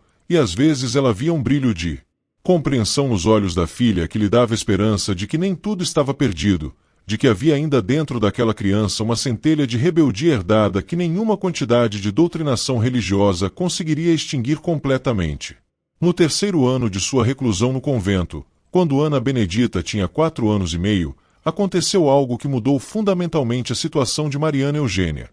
A Madre Superiora morreu repentinamente durante a noite, aparentemente de algum problema cardíaco, e uma nova Madre Superiora foi nomeada. Uma mulher mais jovem chamada Irmã Terezinha, que havia passado muitos anos como missionária no Nordeste do Brasil e que trouxe para o convento uma abordagem ligeiramente diferente, menos focada em punição e mais em trabalho produtivo e educação, e uma das primeiras mudanças que ela implementou foi revisar as condições sob as quais as várias penitentes e órfãs viviam no convento, e quando ela examinou o caso de Mariana Eugênia e Ana Benedita, ela decidiu que a separação forçada entre mãe e filha era excessivamente cruel e não servia a nenhum propósito produtivo, e que seria mais eficiente permitir que Mariana Eugênia assumisse algumas responsabilidades pela educação de sua própria filha, o que liberaria outras freiras para outras tarefas, e assim, de forma completamente inesperada, Mariana Eugênia recebeu permissão de passar várias horas por dia com Ana Benedita,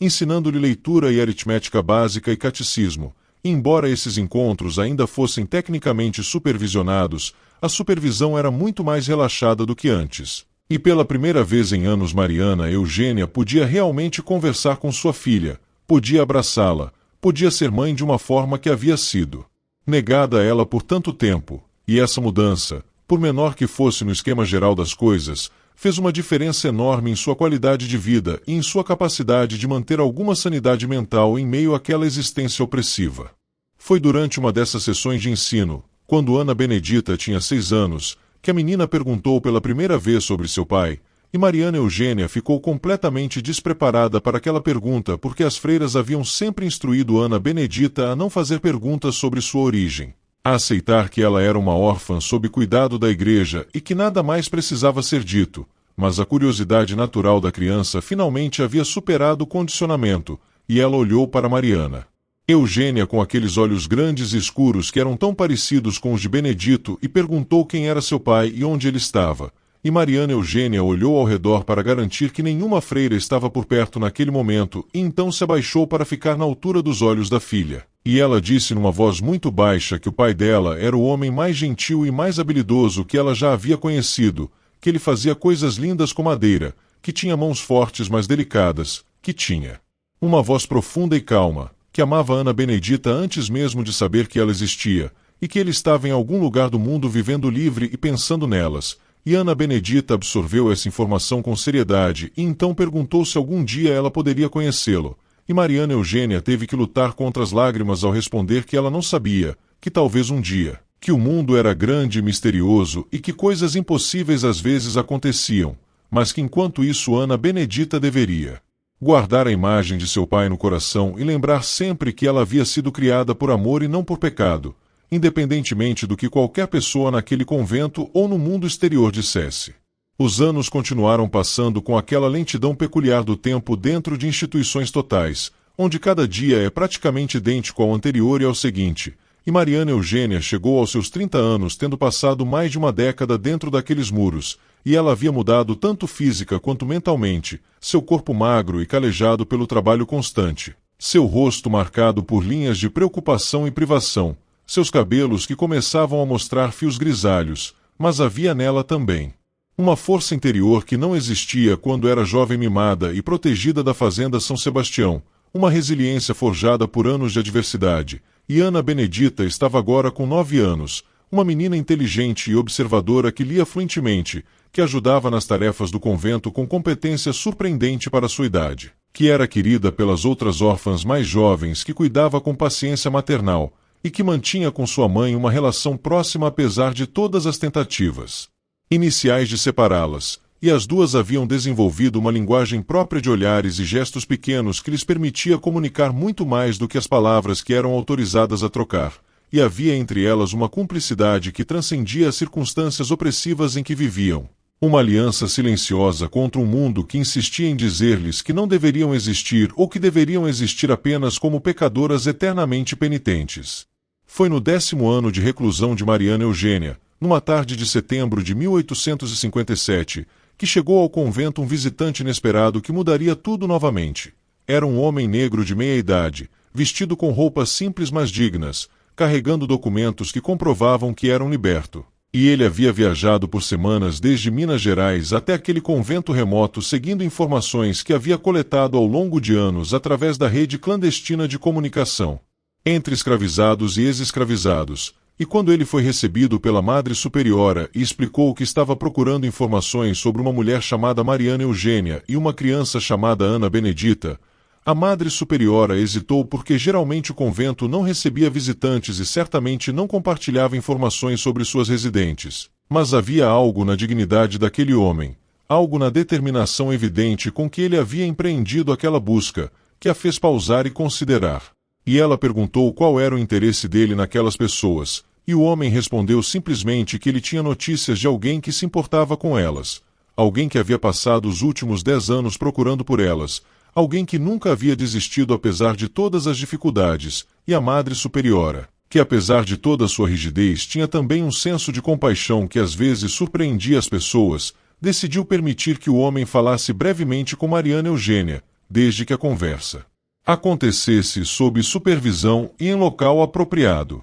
Mariana Eugênia foi chamada ao parlatório, uma sala pequena dividida por uma grade de ferro onde visitantes ocasionalmente se encontravam com freiras ou residentes do convento, e quando ela entrou naquela sala e viu o homem desconhecido esperando do outro lado da grade, seu primeiro pensamento foi de confusão porque ela não reconhecia e não podia imaginar quem seria ou o que queria com ela. Então o homem se apresentou como Tomás, um amigo de Benedito, e ao ouvir aquele nome que ela não ouvia pronunciado em voz alta há tantos anos, Mariana Eugênia sentiu as pernas fraquejarem e teve que se apoiar na grade para não cair, e Tomás começou a falar rapidamente porque sabia que seu tempo era limitado, dizendo que Benedito estava vivo, que ele havia conseguido estabelecer-se num quilombo próspero em Minas Gerais, que ele havia se tornado um carpinteiro respeitado entre os quilombolas, que construía casas, imóveis e ferramentas, que era considerado um homem sábio e bom pela comunidade. E que durante todos esses anos ele nunca havia parado de procurar por Mariana Eugênia e por sua filha,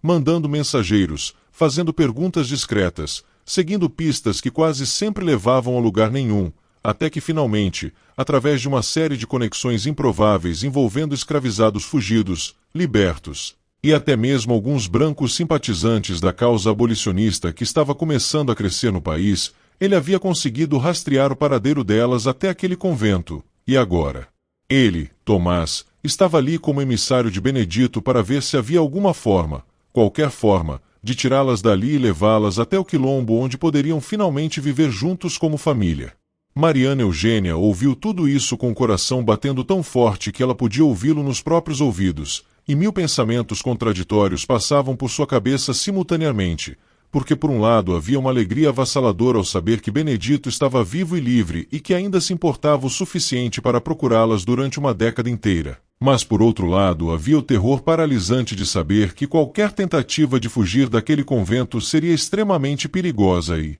provavelmente fracassaria, e mesmo que conseguissem fugir, para onde iriam, como sobreviveriam, e se fossem capturadas as consequências seriam terríveis não apenas para ela mas também para Ana Benedita, e ela expressou todas essas preocupações a Tomás, e ele ouviu pacientemente e então disse algo que ela nunca esqueceria. Ele disse que viver com medo de consequências, viver sempre se curvando diante do poder de outros, não era realmente viver, era apenas sobreviver, e que ela e sua filha mereciam mais do que sobrevivência, mereciam uma vida verdadeira, uma vida de liberdade e dignidade, uma vida onde pudessem ser quem realmente eram sem vergonha ou escondimento, e que sim, havia riscos, havia sempre riscos quando se desafiava o poder estabelecido, mas que a alternativa era passar o resto de suas vidas naquela prisão disfarçada de convento. E então ele perguntou diretamente: "O que você quer, Mariana Eugênia? Não o que é seguro, não o que é prudente, mas o que você realmente quer.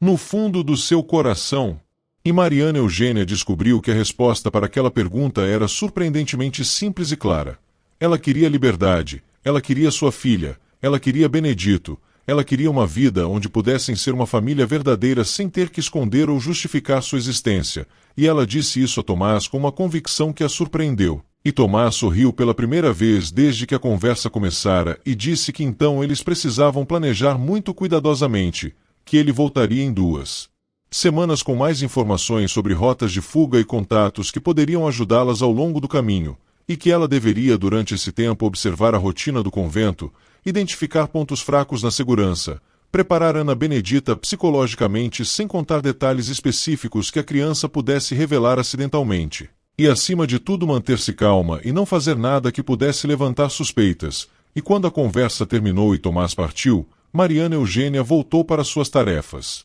diárias, mas algo fundamental havia mudado dentro dela. porque pela primeira vez em 10 anos ela não estava apenas sobrevivendo, mas planejando, não estava apenas aceitando passivamente seu destino, mas tentando ativamente mudá-lo, e essa mudança de postura mental fazia toda a diferença do mundo. As 2 semanas seguintes foram as mais longas da vida de Mariana Eugênia, porque cada dia parecia se arrastar infinitamente enquanto ela observava e planejava e se preparava mentalmente para o que viria, e ela conversou com Ana Benedita de forma muito cuidadosa e gradual, plantando sementes de possibilidades sem fazer promessas concretas, dizendo coisas como: imagina se pudéssemos viajar para lugares novos, imagina se pudéssemos conhecer pessoas diferentes, imagina se pudéssemos ter uma casa só. Nossa, e Ana Benedita, que aos 10 anos era esperta o suficiente para perceber que algo estava mudando, mas sábio o suficiente para não fazer perguntas diretas que pudessem ser ouvidas por outras pessoas, simplesmente dizia que sim, ela gostaria disso,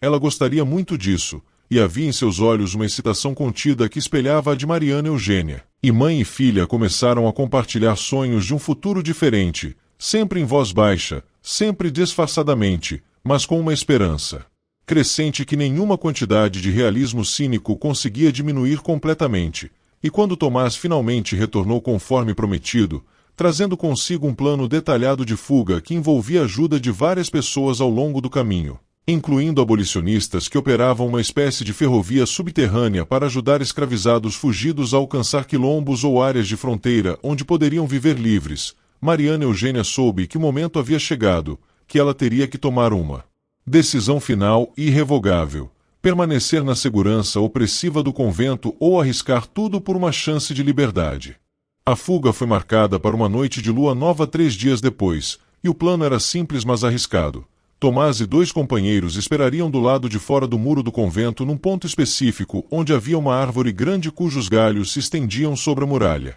Mariana Eugênia e Ana Benedita deveriam escapar de suas dependências durante a madrugada quando todas as freiras estavam dormindo, atravessar o pátio silenciosamente até alcançar aquela árvore, escalar usando uma corda que seria lançada por cima do muro, e então descer do outro lado onde seriam recebidas e levadas rapidamente para longe dali antes que sua ausência fosse notada na manhã seguinte. E havia dezenas de coisas que poderiam dar errado, desde serem descobertas antes mesmo de sair das dependências até não conseguirem escalar o muro até serem perseguidas e capturadas logo após a fuga. Mas Mariana Eugênia estava determinada a tentar porque a alternativa, continuar vivendo naquela morte lenta que o convento representava, havia se tornado insuportável agora que ela havia provado novamente a possibilidade de esperança. E na noite marcada ela e Ana Benedita esperaram até ouvir os roncos suaves das outras mulheres no dormitório coletivo, e então silenciosamente, segurando as mãos uma da outra com força suficiente para machucar,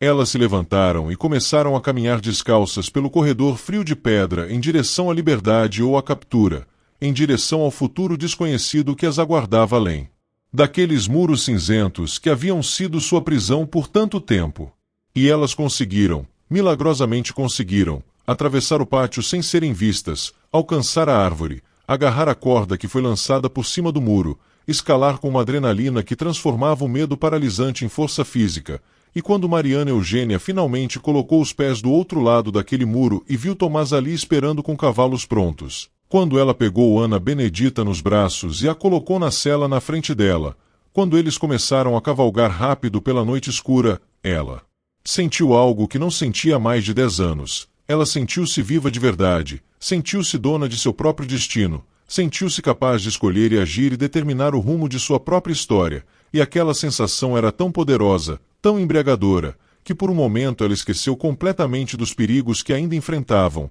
das dificuldades que certamente viriam, e simplesmente se permitiu sentir a alegria pura e simples de estar livre, de estar com sua filha, de estar indo ao encontro do homem que amava e que a havia procurado incansavelmente durante uma década inteira, e eles cavalgaram noite adentro, colocando légua após légua entre eles e o convento, e quando finalmente o sol começou a nascer e eles pararam para descansar num rancho de um simpatizante abolicionista que fazia parte da rede de ajuda, Mariana Eugênia olhou para Ana Benedita dormindo exausta mas tranquila em seus braços, e ela soube que tinha feito a escolha certa, que independentemente do que acontecesse a partir daquele momento, ela havia dado à sua filha algo que nenhuma quantidade de segurança poderia substituir.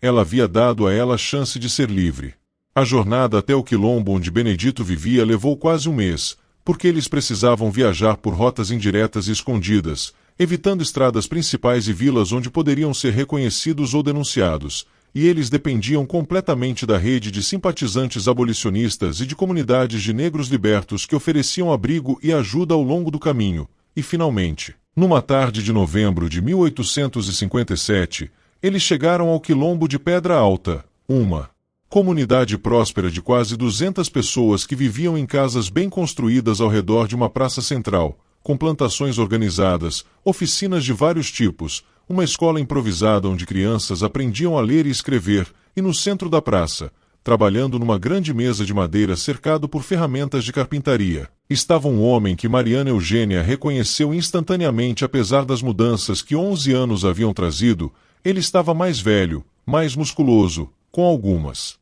cicatrizes que não estavam ali antes, mas os olhos eram os mesmos, profundos e gentis. E quando Benedito levantou a cabeça e a viu ali parada na borda da praça, segurando a mão de uma menina de 10 anos que tinha seus olhos e o rosto dela, ele largou as ferramentas e começou a caminhar em direção a elas, e então a caminhar mais rápido, e então a correr, e Mariana Eugênia também começou a correr. E eles se encontraram no meio daquela praça, enquanto toda a comunidade parava para assistir, e se abraçaram com uma intensidade que era simultaneamente desespero pelos anos perdidos e gratidão pelos anos que ainda teriam juntos, e quando finalmente se separaram o suficiente para olhar um para o outro, Benedito olhou para Ana Benedita que observava tudo com os olhos arregalados, e ele se abaixou para ficar na altura dela e disse com a voz embargada: "Você deve ser minha filha." E Ana Benedita olhou para aquele homem que era um estranho, mas que de alguma forma não parecia estranho de jeito nenhum. E ela simplesmente acenou com a cabeça, e então se jogou nos braços dele,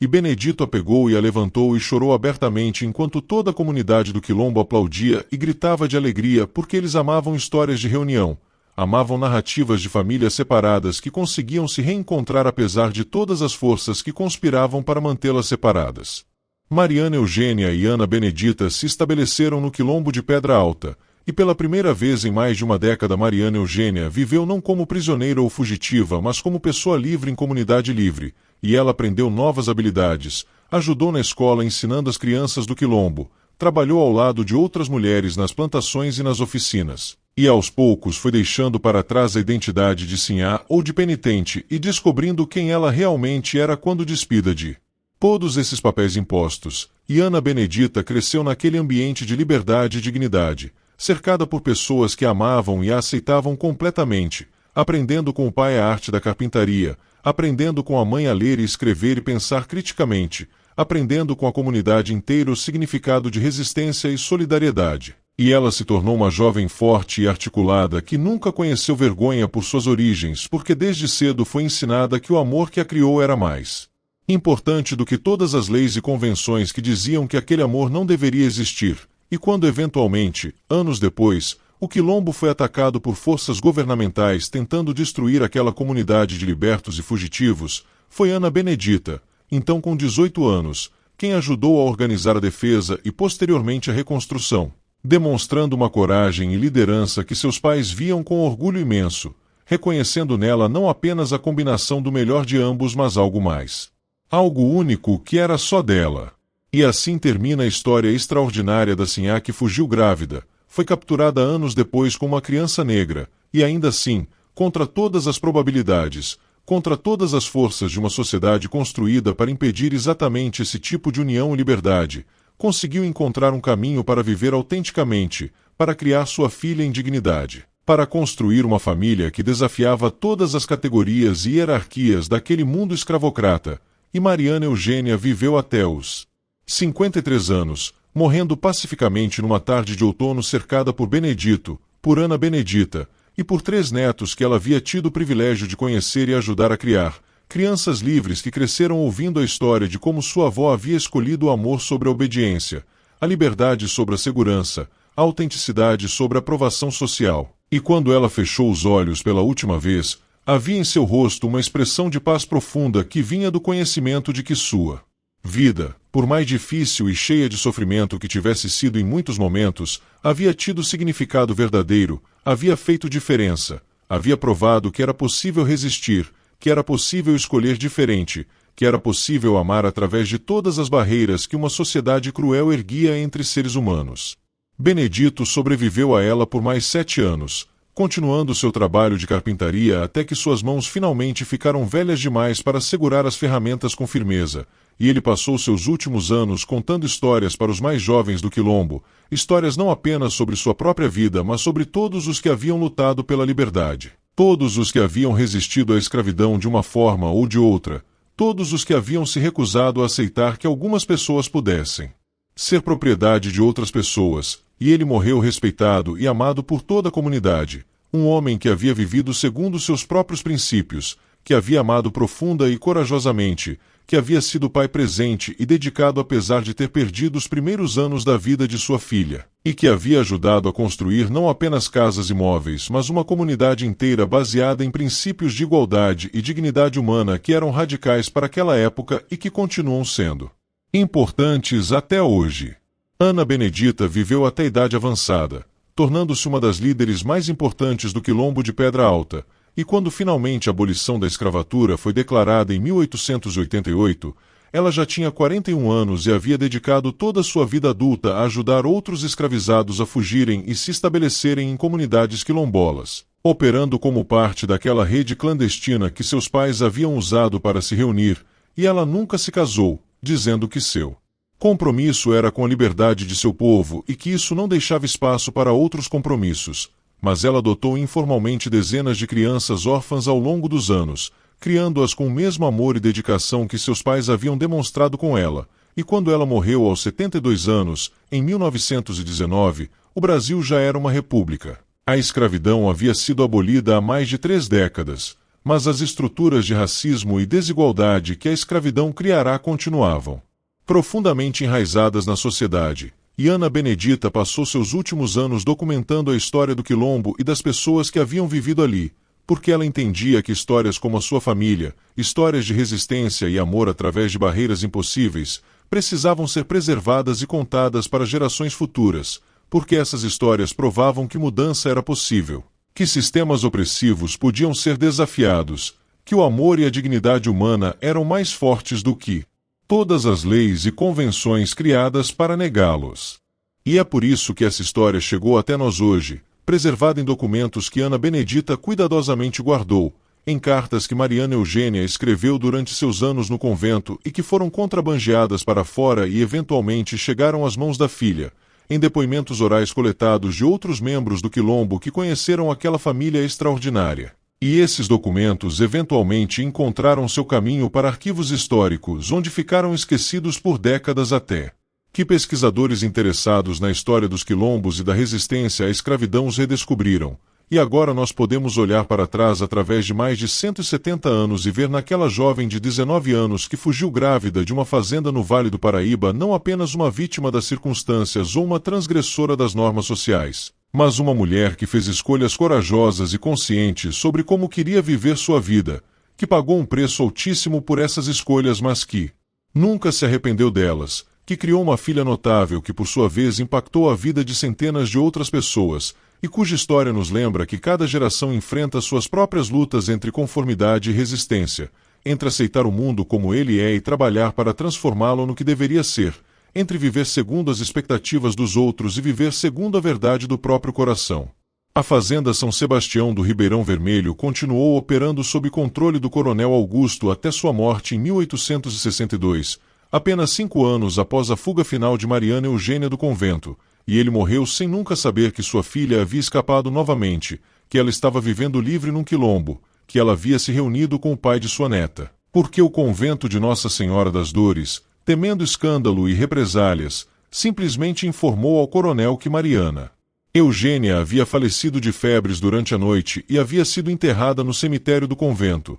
e o coronel, que já estava velho e cansado naquela altura, aceitou essa notícia com um misto de alívio e tristeza. Alívio porque o problema finalmente havia sido resolvido de forma permanente. Tristeza porque, apesar de tudo, ela ainda era sua filha e ele ainda guardava alguma afeição por ela mesmo que não conseguisse compreender ou aceitar suas escolhas. E Dona Constância morreu apenas 3 meses depois do marido. Alguns diziam de desgosto acumulado, outros de simples velhice, e a fazenda foi herdada por primos distantes que eventualmente a venderam quando o café começou a declinar na região. E hoje não resta nada daquela propriedade imponente exceto ruínas tomadas pela vegetação e uma placa histórica que menciona que ali funcionou uma importante fazenda de café no século XIX, mas que não diz absolutamente nada sobre Mariana Eugênia ou Ana Benedita ou Benedito, porque essas histórias foram consideradas vergonhosas demais, problemáticas demais, para serem incluídas na narrativa oficial que preferimos contar sobre nosso passado.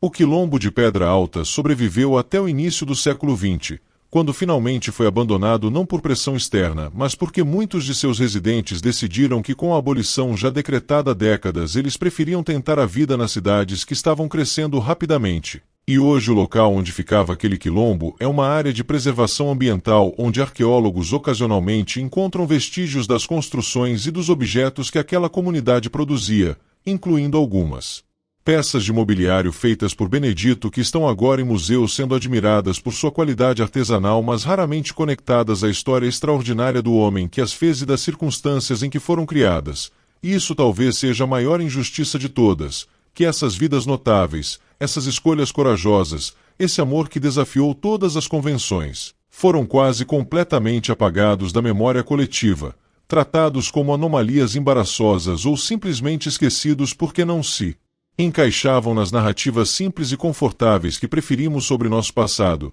narrativas onde as linhas entre senhor e escravo, branco e negro, livre e cativo, eram absolutas e nunca atravessadas, quando a realidade era infinitamente mais complexa e mais humana do que essas categorias rígidas permitiam. Mas agora você conhece essa história. Você sabe sobre Mariana Eugênia que escolheu amor sobre privilégio, sobre Benedito que nunca desistiu de procurar sua família, sobre Ana Benedita que cresceu para ser uma líder e libertadora, e conhecer essas histórias nos muda de formas sutis mas importantes, porque elas expandem nossa compreensão do que foi possível mesmo em tempos e lugares que pareciam não permitir possibilidade alguma. Elas nos mostram que sempre houve pessoas resistindo, pessoas amando através de barreiras, pessoas recusando-se a aceitar que as injustiças de seu tempo eram naturais ou inevitáveis, e elas nos desafiam a perguntar que injustiças de nosso próprio tempo nós estamos aceitando passivamente como naturais ou inevitáveis, que barreiras entre pessoas nós estamos mantendo simplesmente porque sempre foram assim, que amores e conexões humanas nós estamos negando porque não se encaixam nas categorias aprovadas pela sociedade, e talvez a lição mais importante dessa história não seja sobre o passado mas sobre o presente e o futuro, sobre nossa responsabilidade de continuar fazendo as escolhas corajosas, de continuar resistindo às injustiças, de continuar acreditando que o amor e a dignidade humana são mais importantes do que todas as leis e convenções que tentam limitá-los. E assim, mais de 170 anos depois daquela fuga inicial numa noite de São João, a história de Mariana Eugênia continua ressoando, continua nos lembrando que mudança é possível, que coragem existe, que amor resiste, e que cada um de nós enfrenta diariamente escolhas entre conformidade e autenticidade, entre segurança e liberdade, entre viver segundo as expectativas dos outros e viver segundo a verdade de nossos próprios corações, e essas escolhas podem parecer pequenas comparadas com as escolhas dramáticas que Mariana Eugênia enfrentou, mas elas são importantes, todas elas são importantes, porque é através desses milhões de pequenas escolhas que sociedades inteiras eventualmente se transformam, que o impossível gradualmente se torna possível, que o impensável eventualmente se torna normal. E por isso devemos honrar não apenas a memória de Mariana Eugênia e Benedito e Ana Benedita, mas também nosso próprio compromisso de continuar o trabalho que eles começaram, de continuar lutando por um mundo onde todas as pessoas possam amar quem escolherem amar, onde todas as vidas tenham dignidade e valor, onde todas as famílias possam existir sem vergonha ou medo, independentemente de como elas se parecem ou de quais linhas elas cruzam. Esta foi a história extraordinária da Sinhá que fugiu de casa grávida de 4 meses e foi capturada 2 anos depois com uma criança negra, mas que não permitiu que essa captura fosse o fim de sua história, que encontrou forças para resistir novamente, para fugir novamente, para reconstruir novamente, e que finalmente conseguiu viver os anos que lhe restaram em liberdade e dignidade ao lado das pessoas que amava. E se essa história tocou você de alguma forma, se ela fez você pensar diferente sobre nosso passado ou sobre nosso presente, deixe seu comentário compartilhando suas reflexões, Inscreva-se no canal para mais histórias como esta que precisam ser contadas e recontadas, e acima de tudo, lembre-se dessa história quando você enfrentar suas próprias escolhas entre o caminho fácil da conformidade e o caminho difícil da autenticidade, porque no final das contas, como Mariana Eugênia descobriu naquela noite de junho de 1847, a única vida que vale a pena viver é aquela que é verdadeiramente nossa, não importa o preço que tenhamos que pagar por ela.